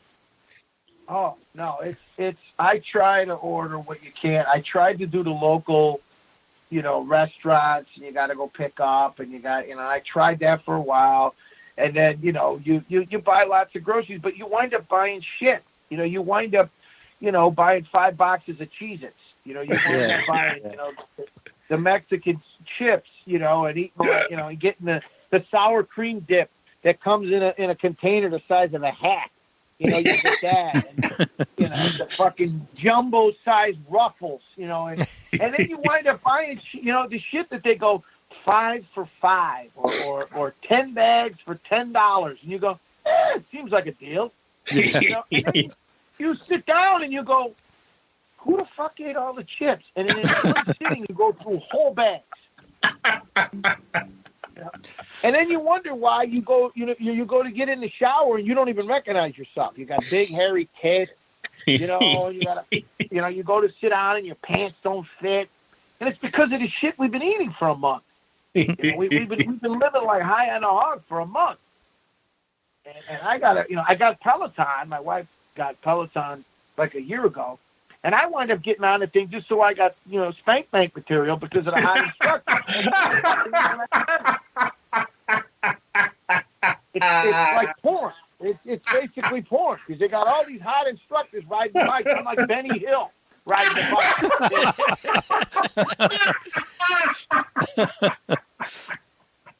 That's all I got out of Peloton. And my wife's like, well, how far did you go? Did you? How many calories did you burn? I'm like, oh, shit, I don't know. Take a look. Which instructor did you use? Though, did you try any of the male instructors? I haven't gotten around to those guys. No, I haven't got to that one yet. I got a couple of English broads on there. I'm chasing them, and I'm chasing them. I create a whole game out of it. They winked at me and said, "Come and get it," and I'm chasing them down the bike path. And I trip and fall. With the Benny Hill music playing in the background. Oh my god! Yeah. And then she's waving KY at me, and I'm chasing her and shit. That's my workout. That's my workout. That's all I got. Because they show all this other shit. I see people out jogging in the morning. I'm like, jogging? Where the fuck am I going? I'm jogging. Walking their dog and jogging. I'm like, oh my god. Jesus Christ. Thank God. Thank God spring's here, guys. At least we got warm weather coming. Yeah. I had to buy a stationary bicycle for myself just to get some exercise because there's such little going out around here.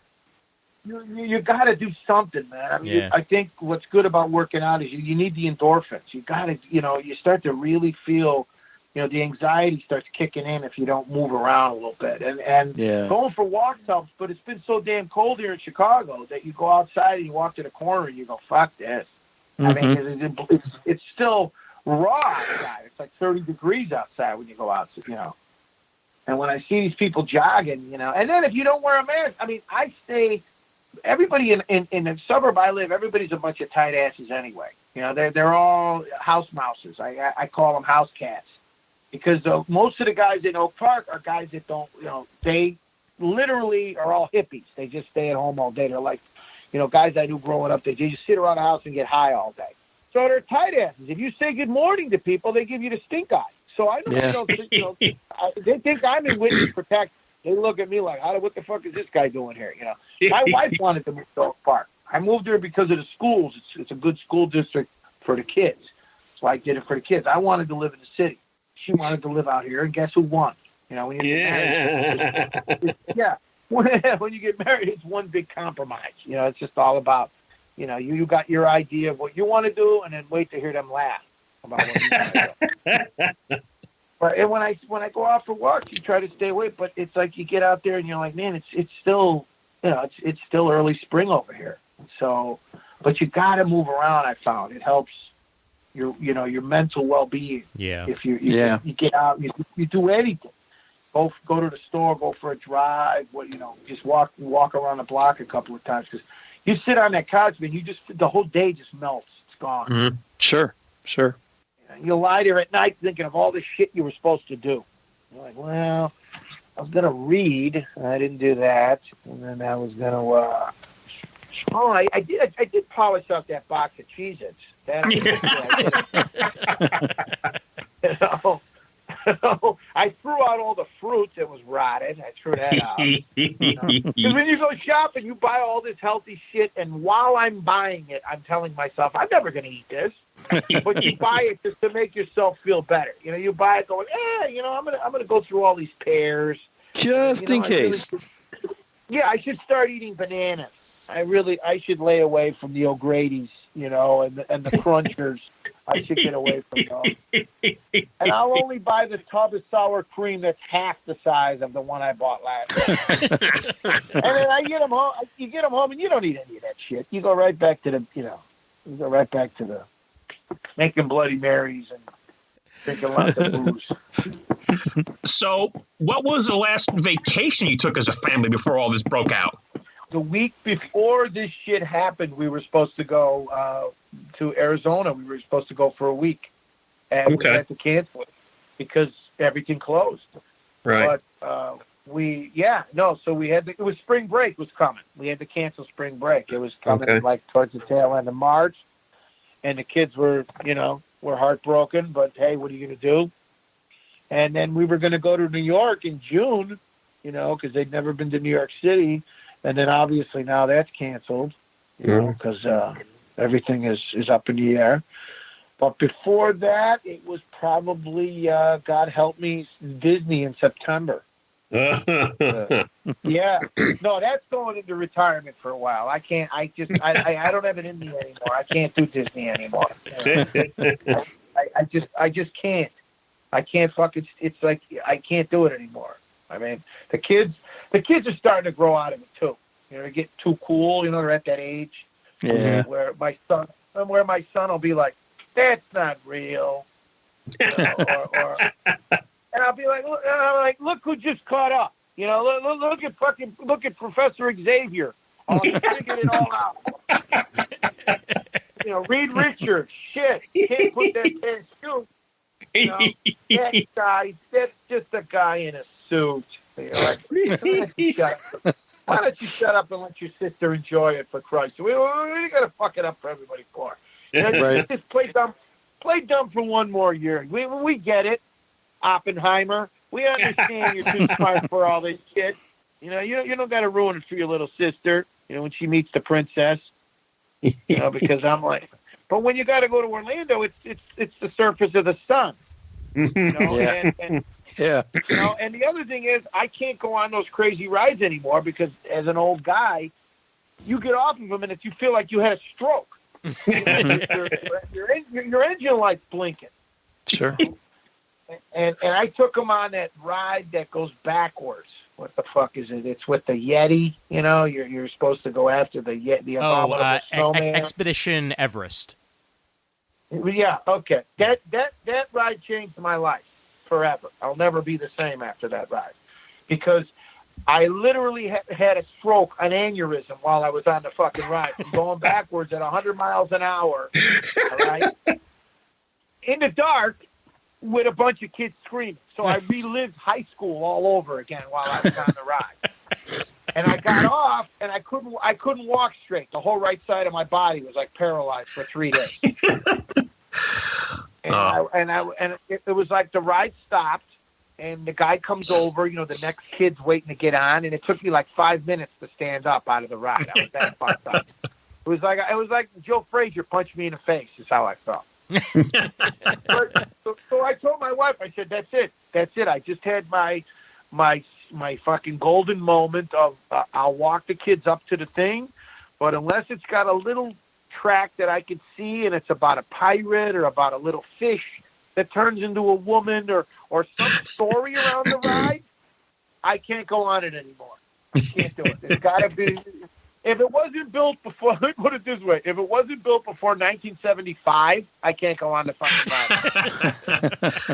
ride. I feel you, Sal. I was at Disneyland for the first time in February, and I'm not a ride guy. But hey, here's a ride for Guardians of the Galaxy. I'll give that a try. Oh boy! Unbeknownst to me, it used to be a Tower of Terror. Sure. It was basically it was an elevator shaft going up and down. I thought I was going to die. Oh my god! No, something happens to you. I'm not afraid of a lot of things. I'm just afraid of like my heart stopping. That's all I'm afraid exactly. of. Oh my God. That's what happens on these rides. And and then my wife's got it. She goes, well, why don't we take it easy and go to one of the water parks, fucking Typhoon Lagoon. Okay.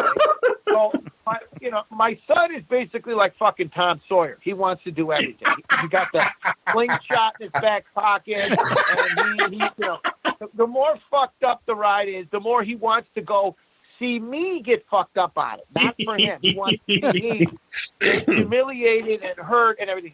So you go on this thing, and it's like, you're like, all right, it's pink eye everywhere you look. It's just one big fucking pink eye.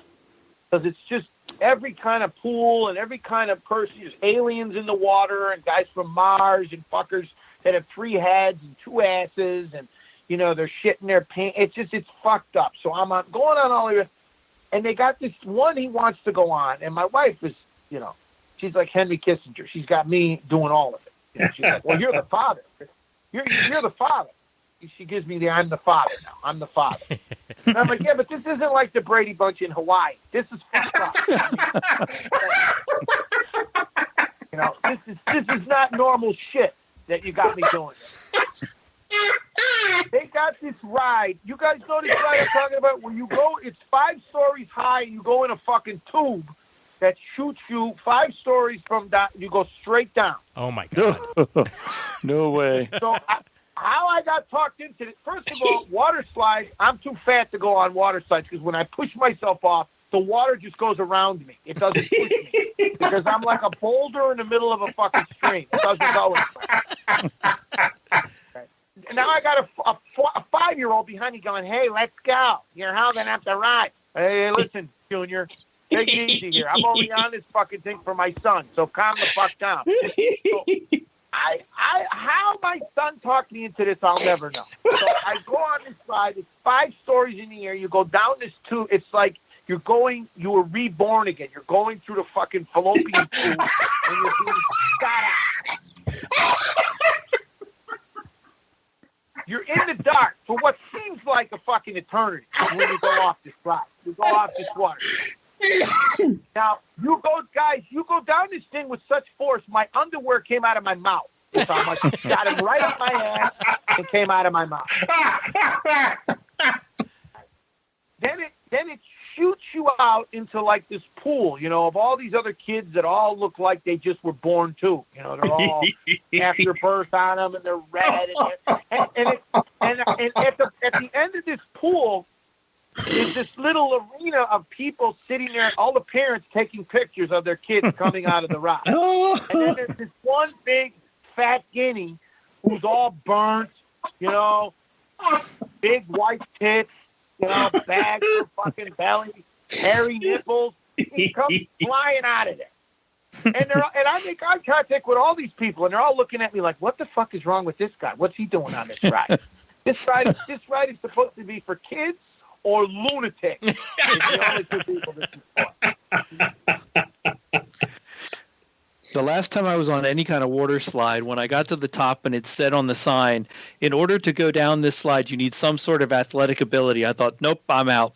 That's it. Oh, no. They got them now where those signs warn. There's a warning of possible death. Yeah. Man. Yeah, no, they warn you of cardiac issues, that if you've got anything that remotely deals with a cardiac situation, don't go on this ride. So I told my wife, I'm not afraid of Mickey Mouse or pirates or anything. I'm afraid of death. That's all I'm afraid of. Yep. So when the sign warns me of death, what the fuck am I doing? I didn't come here to die. I came here to piss away money, try to take a shot at the wife. Forget about it. You're not going to get any footsie at Disney World. They shut you out. The kitchen's closed at Disney World. I went on a ride. I went on a ride at SeaWorld's water park in Orlando, where they put even you. Worse. Oh my God! They put you entirely horizontal, and then 3, 2, 1, the floor opens up underneath you and shoots you directly down. I was scared shitless. Yeah, that's supposed to, and then they want to charge you for a picture of what you look like when you go on. They want to show me when I look at death in the face. They want to take my picture. Yeah. Here's you looking at death right here. The other one, I told my wife. She goes, well, "What was it like?" I go, "Let me put you in a sack and roll you down 3 flights of stairs. That's what it feels like when you get to the bottom. Every right angle on your body gets bruised. Your elbows, your collarbone, your knees, your hip, everything is fucked up. I got up and I was like the Tin Man when I tried to walk out of there. I go, listen, I can't do this shit anymore. I just want to relax. Well, what do you want to do? I go, I told you 10 times. I just want to sit and relax and not be fucked with. That's all I want at Disney World. To be the old guy sitting on the bench, having a one of those those Dole Whips, and be left alone. That's all I want. That's it. Yep, those are good. I had one of those. Mm-hmm. Right? And I mean, that's it. That's all you basically got. And you got, when you go with the kids, you do it all for the kids. But I told my wife, I go, look, man, I can't go on Space Mountain anymore. Anything with the word mountain in it, I'm not in. Space Mountain, Space Mountain. Anything that goes more than 5 miles an hour, I don't want to do it anymore. I can't. I did all that shit. I don't want to do it anymore. I'm not the guy I was 20 years ago. I can't do it anymore, man. Yep. Well, if you do go again, there's one stall in Animal Kingdom that mixes rum into the Dole Whip. That was one of the best. Yes, there is.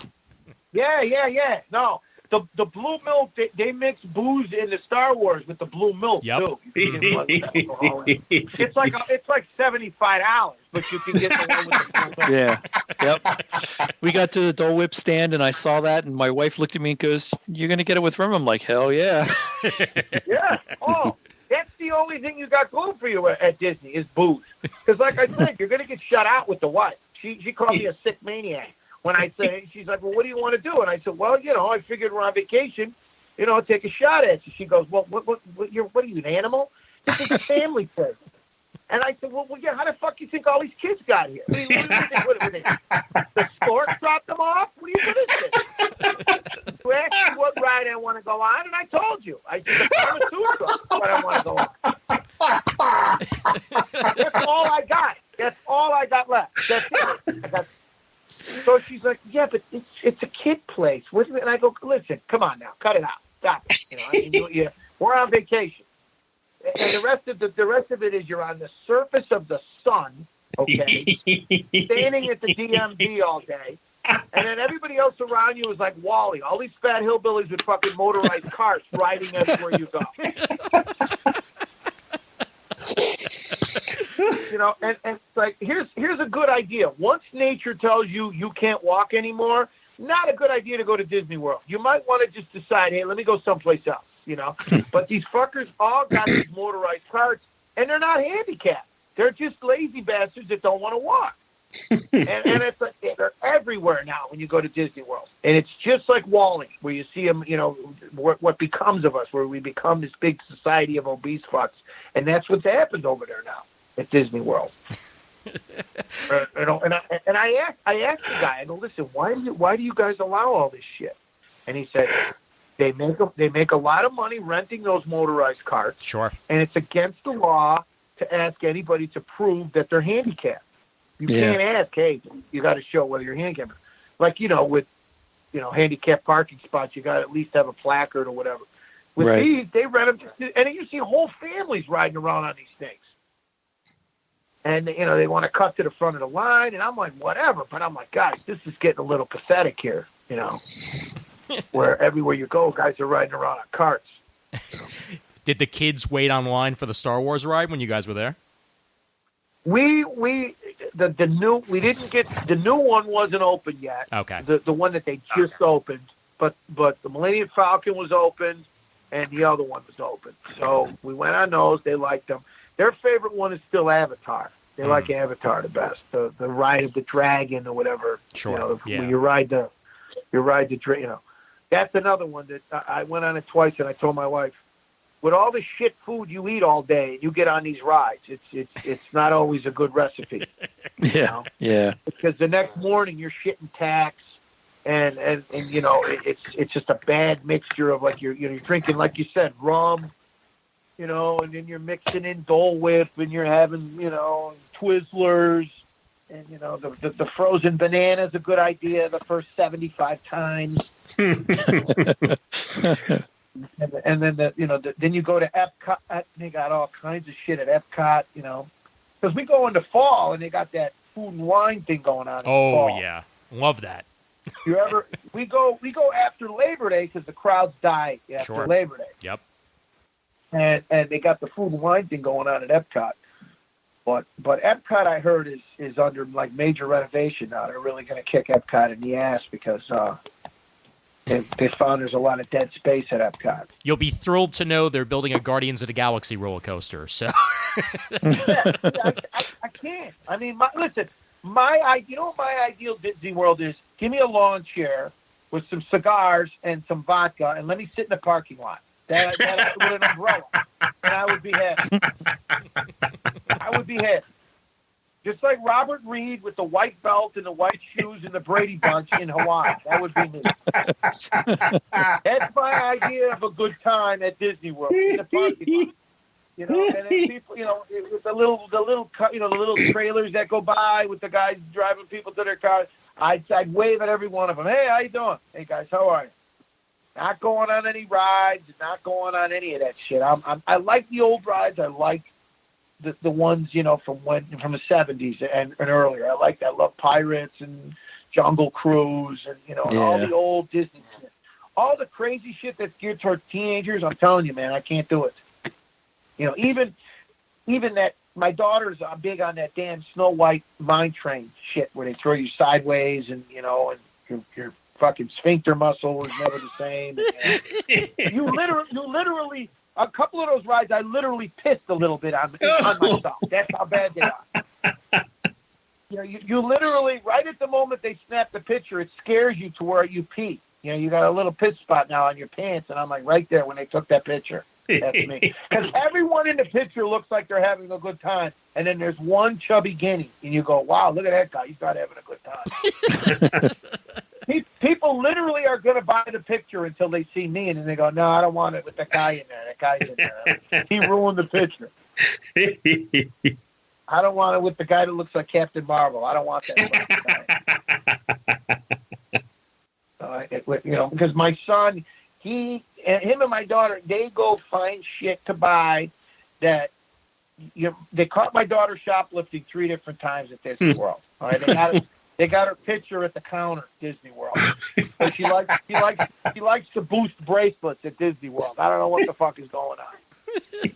She's got it figured out that she's too little for them to arrest her. She's the one that they got holding the drugs. You know, that's my daughter. Because every night we get to the hotel and she's like Pebbles, where she's a kleptomaniac. She's got all these fucking bracelets and shit on. You know, the nightstand is full of bracelets, and I go, my wife's like, where the fuck did all these bracelets come from? I go, guess where they came from. You know, Bonnie Parker over here is the one walking around putting shit in the bracket all day long. Oh my God! So I send her back. I go. You got to give those back. You got to give those back. And then she argues with you. Everything is why. Well, what do I got to give them back for?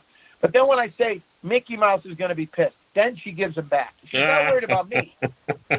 She's worried about an imaginary character being mad at her. I said, Elsa wants you to give it back, and then it's okay. If I say give it back, she's like, oh, you're mean. You're just being mean. You know, it's only a bracelet. My son, easygoing guy. My son's the easiest going guy. My daughter is Ethel Merman.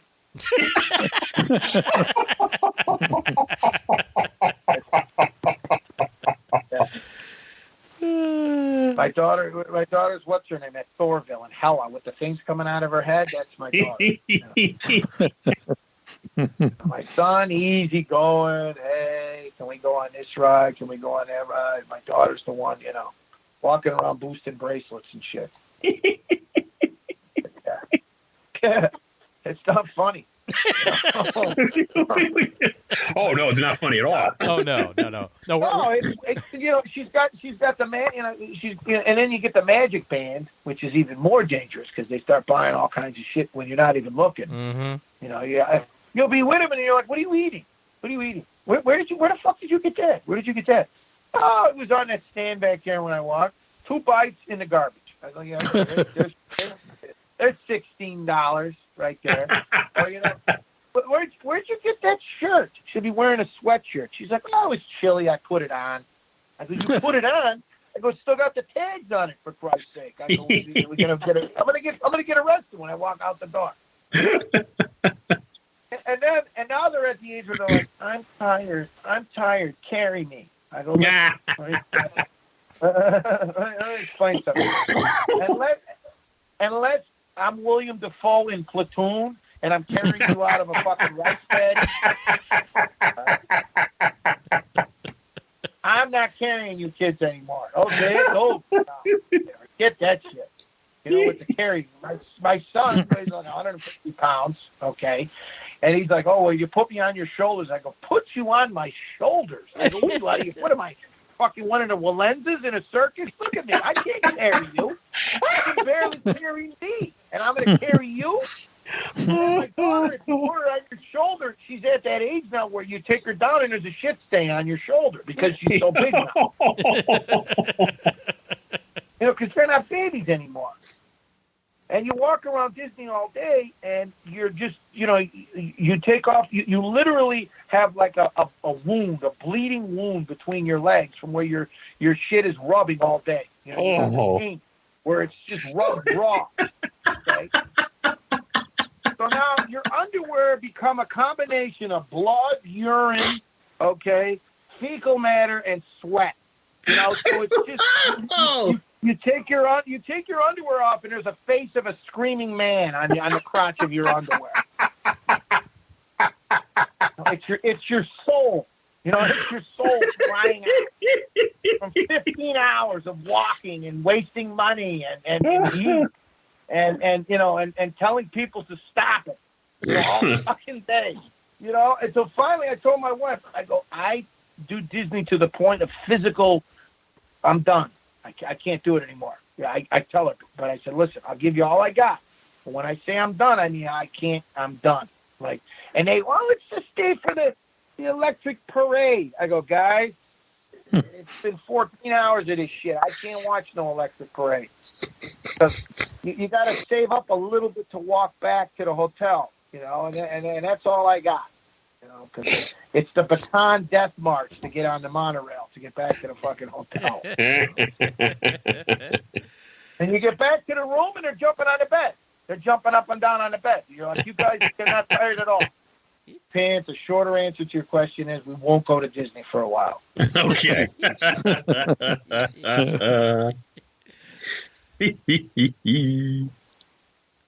Oh boy. When are you gonna settle down, Pants? You know, settle down. You know. I am settled down. You know, settle down, and you know, think about becoming like a regular citizen and family and all that shit. You know. No. Your back issues, put those away. Generally speaking, I like being alone and being left alone. I can't imagine that.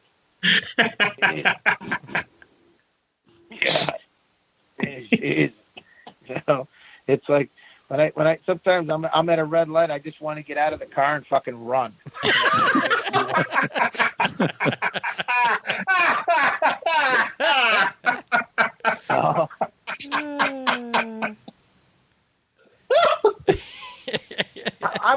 I'm jealous of those guys that deliver they deliver flowers and shit. You know, they're the guys that are fucked up. They talk to themselves. They're wearing a stocking cap. You know, they're driving an old Vega. I'm so jealous of those guys. I go, you know what? I bet that guy goes home and he can watch whatever he wants on TV. He doesn't have to answer a lot of fucking questions. People leave him alone. You know, they don't delete shit out of his DVR because they needed the room for their shit. You know, your shit didn't make the cut. So they deleted my shit. You know, old ball games and shit. I had all these old baseball games and all this old shit that they were showing, and I recorded a lot of them so I could watch. She deleted them all. Oh. What are you gonna do with old baseball games? I'm like, I don't know. They're the only baseball to watch right now. Well, how it's like when you're married, you could say something and lose 3 days, or you could just kind of go, well, you know what, fuck it, and just not say anything at all. And it took me about 5 years to learn how to just not say anything, because if you say everything that's on your mind when you're married in the house, you're not going to be married very long, and you're going to walk around miserable because you're going to be pissed off all the time. So I try to just, mind my own business.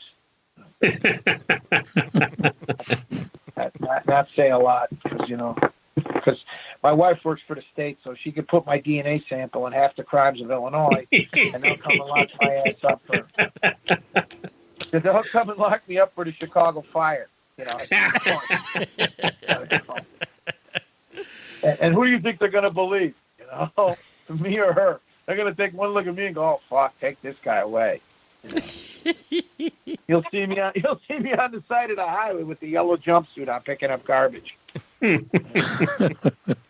Or to lock her ass up. I mean, you get some peace and quiet that way. Yeah, I'm telling you, going out on a work farm wouldn't be too bad. And you see some of those guys sometimes, you go, I bet you get a lot of fresh air doing that. You don't have to talk people. This is all I would love just once in a while. Okay, Sal, that's what I would love. Everything in this house. If I ask my daughter to do anything, come back in an hour and a half, and I'm still arguing with her. She's still debating why she has to do it. It's never just okay. It's always a fucking argument, always. And I'm like, look, and then you find yourself going, why am I arguing with an 8-year-old? What am I doing? This is ridiculous. I should just fucking stay home. I should have stayed home. The party I went to where I met my wife, if I was the fucking guy with the Terminator thing, I'd go back in time and stop myself from going to the party.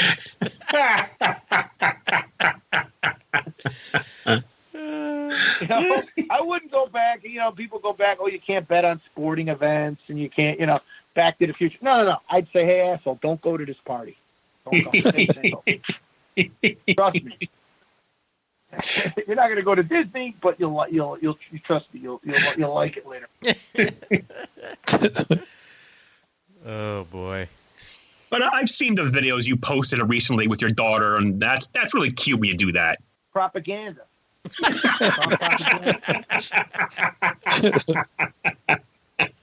You believe everything you see on video? When you see Mark Hamill, lifting up the ship out of the swamp, do you really believe he fucking did that?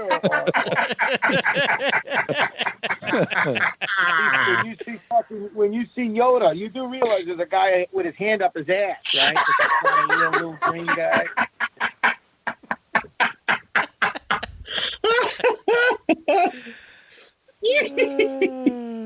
That's all I'm going to say, because the walls are thin around here, and I don't want to have to fucking go stay at get a room at the YMCA. I'll put a fucking ad on Tinder. Need it. One slightly bruised guinea. With a lot of comics. It's a place to stay. Oh my God! What can I do? What is this? Soldier on, man. Soldier on. What do you guys? What does your spring look like? What does your summer look like? You got anything planned, or you just kind of taking it like everybody, taking it a day, a week at a time? We had stuff planned, but we had to cancel it. It was early June, and without knowing when everything's going to be done, it was a good time to get the money back and save it for another trip another time. Yeah. I was supposed to be on vacation for spring break, and that got canceled, and I might be escaping to Albany for a few weeks in May, but we'll see about that when the time comes. Yeah, it's going to be interesting to see how travel is. Yeah, plane wise, how people are people going to get back on the plane? Sure. Are people going to fly? Because, I told my wife, I said, look, if there's no Comic-Con this year, we should go someplace in June or July and, probably, to Arizona or San Diego or California or whatever. But I don't know. You don't know what things are going to be like, because every state is different. Yeah. Some places it's mandatory masks. Some places the parks are going to be. I would imagine by summer, unless we fall into some kind of crazy relapse or something, who knows, that they'll, most stuff will be open, by June, July. I mean, shit, it's right. I mean, you think.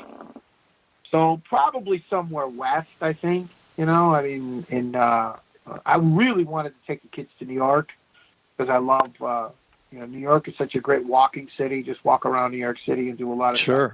But it's too soon. You can't plan anything in New York for at least, I would think, probably well into the fall. Probably, yeah. I mean, I guess you guys, the curve is going down there, right? I mean, that's you guys got great fucking governor, man. Got his shit together. Yeah, we're approaching the top of the curve. It's definitely getting there, and it's been nice to have somebody who actually knows what the hell he's talking about. Yeah, I'll tell you, man, we got really lucky. We got this guy, this Governor Pritzker. And he's a fucking billionaire. He's another guy, a real estate guy. And when he got elected, I mean, now let me back up. Our last 3 governors are in jail. Yeah. No, seriously. Blagojevich, Tom, our last 3 guys got literally got indicted, got thrown in jail. And then our last guy, Rauner, was less than worthless. He was beyond worthless. So when this guy got elected, everybody was like, well, we can't do worse than Blagojevich and the other guy. And we got this Lori Lightfoot, as our mayor, and we used to have Rahm Emanuel, Obama's old guy, and he was a good mayor, but he got caught up in a lot of the Laquan McDonald, scheme. He got caught holding back the video and that so he can get elected, blah, blah, blah. So anyway, we got this guy, and we thought he was going to be another stuffed shirt. And when this shit started, it either brought out the best in guys, or it kind of magnified what dickheads they were. Like the guy in Florida, the fucking DeSantis in Florida, fuck up a 2-car funeral. And the guy in Georgia, well, it's Georgia. So what are you going to do with Georgia? But, it's beef jerky and fucking KO when you go to Georgia.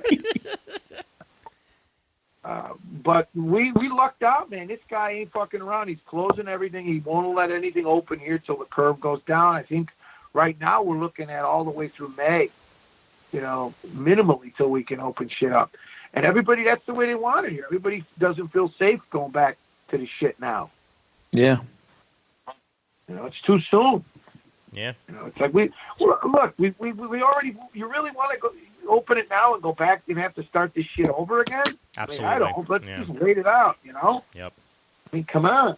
When you waited this long, you may as well just, I mean, I understand if you're, these assholes are starving, but when you see these assholes with their signs, they want to play golf and they need a haircut. I mean, fuck, come on. I mean, that's what this is about. You need a haircut. I mean, Buy a Chance, Furby. I hear you're going with the fucking the Odin look. You're gonna grow. You got the beard and the long hair. Is that true or no? You're going with the whole fucking Shaggy DA thing. Somebody told me.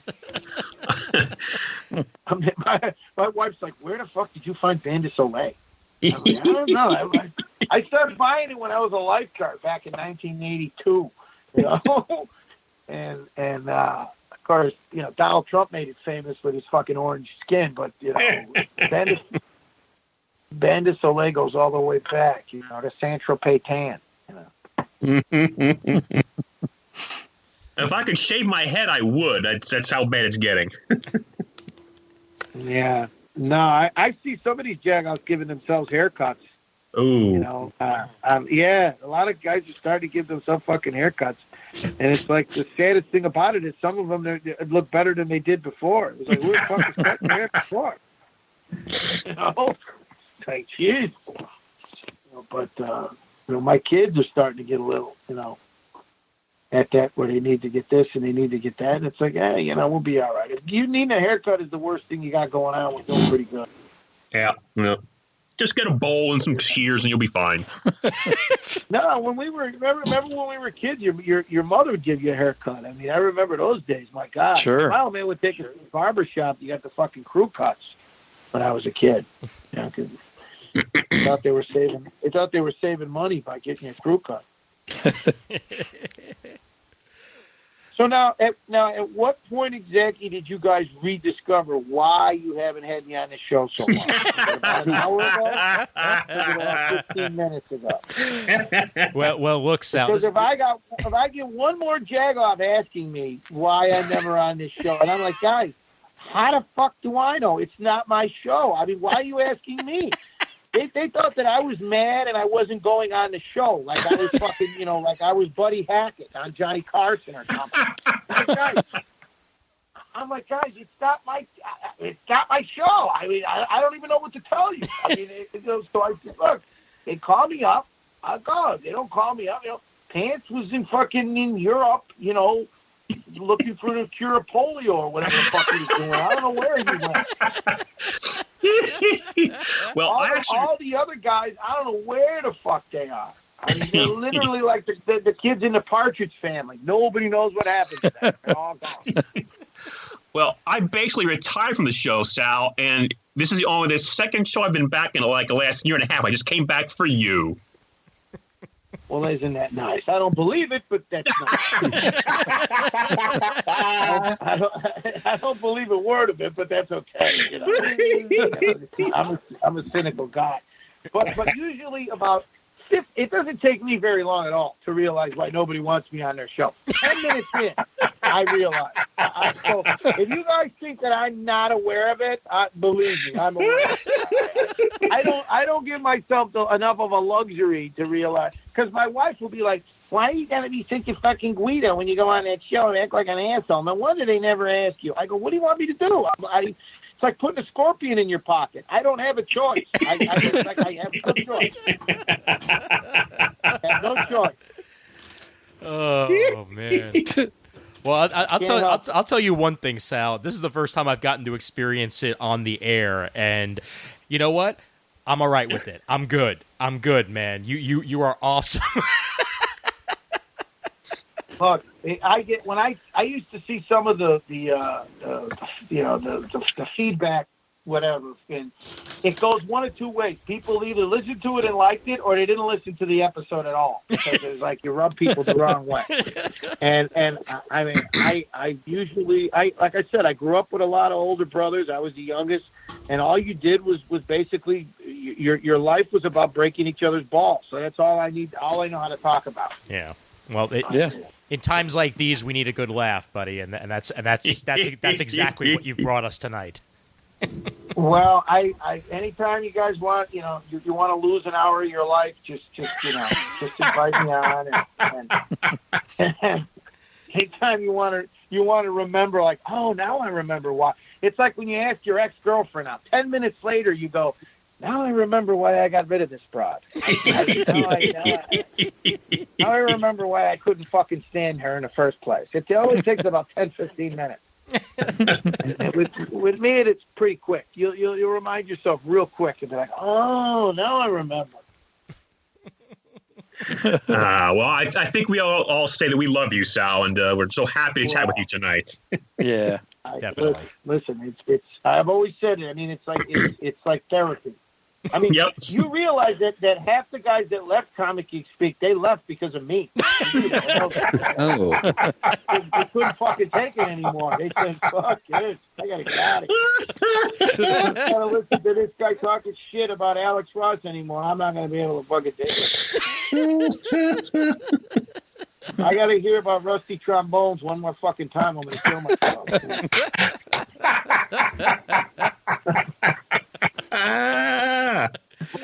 Oh my God. Oh my god. No, like I said, anytime you guys want to shoot the shit about, serious, you want to talk serious, you want to talk, you want to talk the business, you want to talk art, you want to talk whatever, or you want to talk about, Roman goggles, just fucking call me up. I think we've had a little bit of all that tonight. Oh God. Yeah. No, I always have a good time, guys, because I can just there's no pomp and circumstance. You could just let it fly. We could just kind of really don't really. You have topics, but then you kind of go all over the place. Yep. Exactly. Yeah. But I usually have to be a different person, and in fact, that's what's weird about when people see me at cons. They're usually disappointed because they think I'm going to start talking about Three Finger McGillis, and I got I'm not the wolf. I'm not the wolf man when I'm at the con. I'm Len Talbot, the guy with the cane. I got to walk around. Yeah, well, no, they think that Paulie Walnuts is going to be running Alex's booth. And then, I got to be, it's the job. You know how it is. You got to be the job. But when I come out with you guys, it's 1,000% just unfiltered bullshit. Wonderful. I can't act like this with my kids, because you got to act like, you got to pretend to. You got to pretend to be, like you're responsible. I can't talk shit. Well, we're happy to be your therapy. Absolutely. Yeah. Well, I don't know how you're going to get rid of Pants though. Pants is a scary individual. Well, nobody's wearing them anymore, so it makes perfect sense. Now Pants. Are you going to do any more shows, or are you just kind of taking our shows off for a while? Assuming let's assume they all start up again. Well, actually, the main reason I sort of left the podcast is because I've just lost interest in comics. I'm looking actually to sell my comics at some point. I'm still getting the artwork, but I really cut down on going to conventions other than Doctor Who conventions. Yeah, it's changed a lot, man. I did Luca this year, and I got really sick at Luca. It was the first time. And there's nothing worse than getting sick when you're out of the country. And I don't know what happened on Saturday night. I started to feel, like I was the chills or whatever. And then I wound up in an Italian hospital, which is, like 12, it's like 12 monkeys. I mean, it's fucked up when you're in an Italian hospital. And I was pretty fucked up. I was stuck over there for a while. And I was like, man, when I got out of there, I was like, I don't want to do a con for a long time. I have to do a show for a long time. And I don't know what it was. They couldn't figure out what it was. It was a bacterial infection or some bullshit. But being in an Italian hospital for a week was not a lot of fun. So, going into San Diego, I had a sneaky suspicion they were going to cancel it. But I told my wife, I said, look, with everything that's going on, if they cancel it, so be it. That's just what's going on in the world right now. Yeah. And I'll take the time out. It'll be my first summer, my first July at home. Normally I'm at San Diego for almost 2 weeks for Comic-Con. Because between setup and then tear down and all the other bullshit. So it'll be nice. And the same with Luca. I don't know if they're going to do Italy this year, based on how bad Italy is. I don't know if they're going to have a festival. That festival's 250,000 people. Oh, wow. That's right. An Wow. outdoor festival. I mean, you're really going to have an outdoor festival with that many people in October? So if they don't have it, which I think 99% they're not going to have it this year, it'll be okay. I mean, I'm okay staying home. It'll be the first Halloween I've been home in, 15 years. Wow. I've been doing that show for a long time. So, it's I still love it. Don't get me wrong. But if you're forced not to do it, then it's like, okay, I'll be all right. I got a family and I'm not fucking 3x7 anymore where you can just do this shit. It's not as easy. I guess what I'm trying to say is it's not as easy as it used to be. Yeah. And they're not cheap. Nah, that ain't the truth, especially the bigger ones. Well, and it's harder because you got Alex and you got Bill, and I got, it's like, having those two. It's kind of you can't do anything. People don't expect anything small anymore. I can't do smaller booths because you have to do a lot of displays. You're kind of expected to put together a certain kind of a presentation for those two, and you kind of, it's a blessing and a curse. Yeah. It's harder to do these cons, man. It's a lot of work. All right, guys. I know you're fantasizing about me hanging up, so I'm doing well.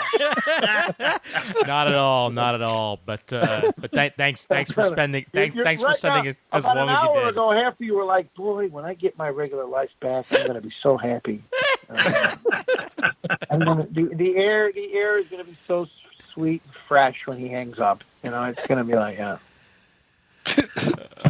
Well, Sal, take care. Stay safe. Guys, keep in touch. Yeah. You know, Twitter, Facebook, Instagram. You know, keep in touch. Anybody's got any questions about art or Alex Ross or Bill Sienkiewicz or anything, give me a holler. I mean, I know it doesn't sound like it, but I'm actually their agent. But Alex actually heard about a couple of these shows. He goes, you know, I got friends of mine that tell me some of the shit you say on those shows. and I go, me? I go, I don't talk about rusty trombones. What are you talking about? Marilyn Chambers. I don't know what you're talking about. Mickey Knockers. We was erotica. What? Oh my God! Guccione? What the fuck are you talking about, Bob Guccione? I don't know anything about fucking candy samples. What are you talking about? Oh my gosh! Oh my God! Well, God bless you, Sal. Listen, take care of yourselves. Stay in, stay safe. You too. Anybody needs anything, don't be shy. Give me a holler. You know where I'm at on Facebook and on Twitter, and Sounds good. Absolutely. Now, when are you deleting this exactly? Now? We'll let it simmer for a little bit. Okay. When will it be on? But you'll name it something else.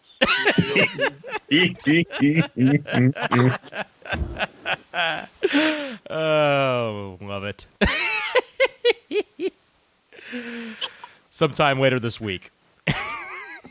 All right, guys. All right, Sal. Always a pleasure. Good. Thank you. Take care, again. Sal. So nice. Thanks for the invite. I mean, it's only been call me in another couple of years. You know.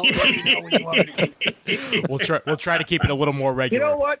Yeah, coronavirus 2020. Call me. You know, we'll do it for the next one. The next coronavirus, I'll get a call. It's on the calendar.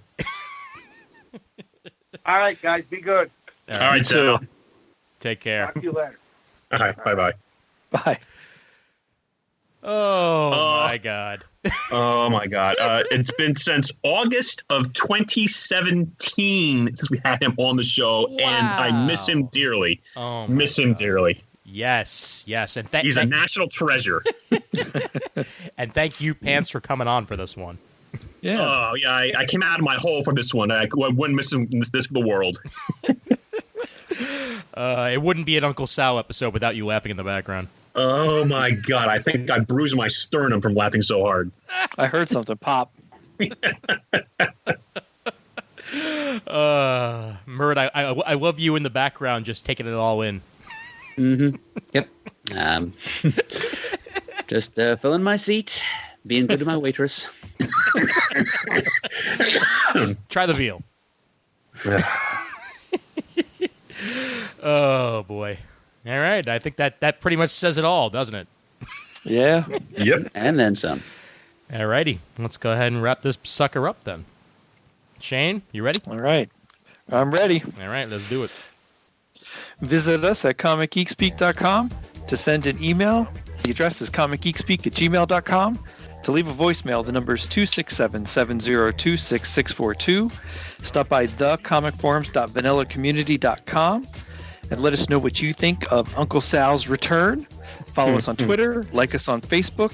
Thanks to everyone who contributes to the episodes. We appreciate it. Send in your muddle to Merds and let us know when you think maybe Sal will be on again. We'll try and keep it nice and short this time versus years in between episodes. And as always, we are uniting the world's mightiest heroes, one listener at a time. You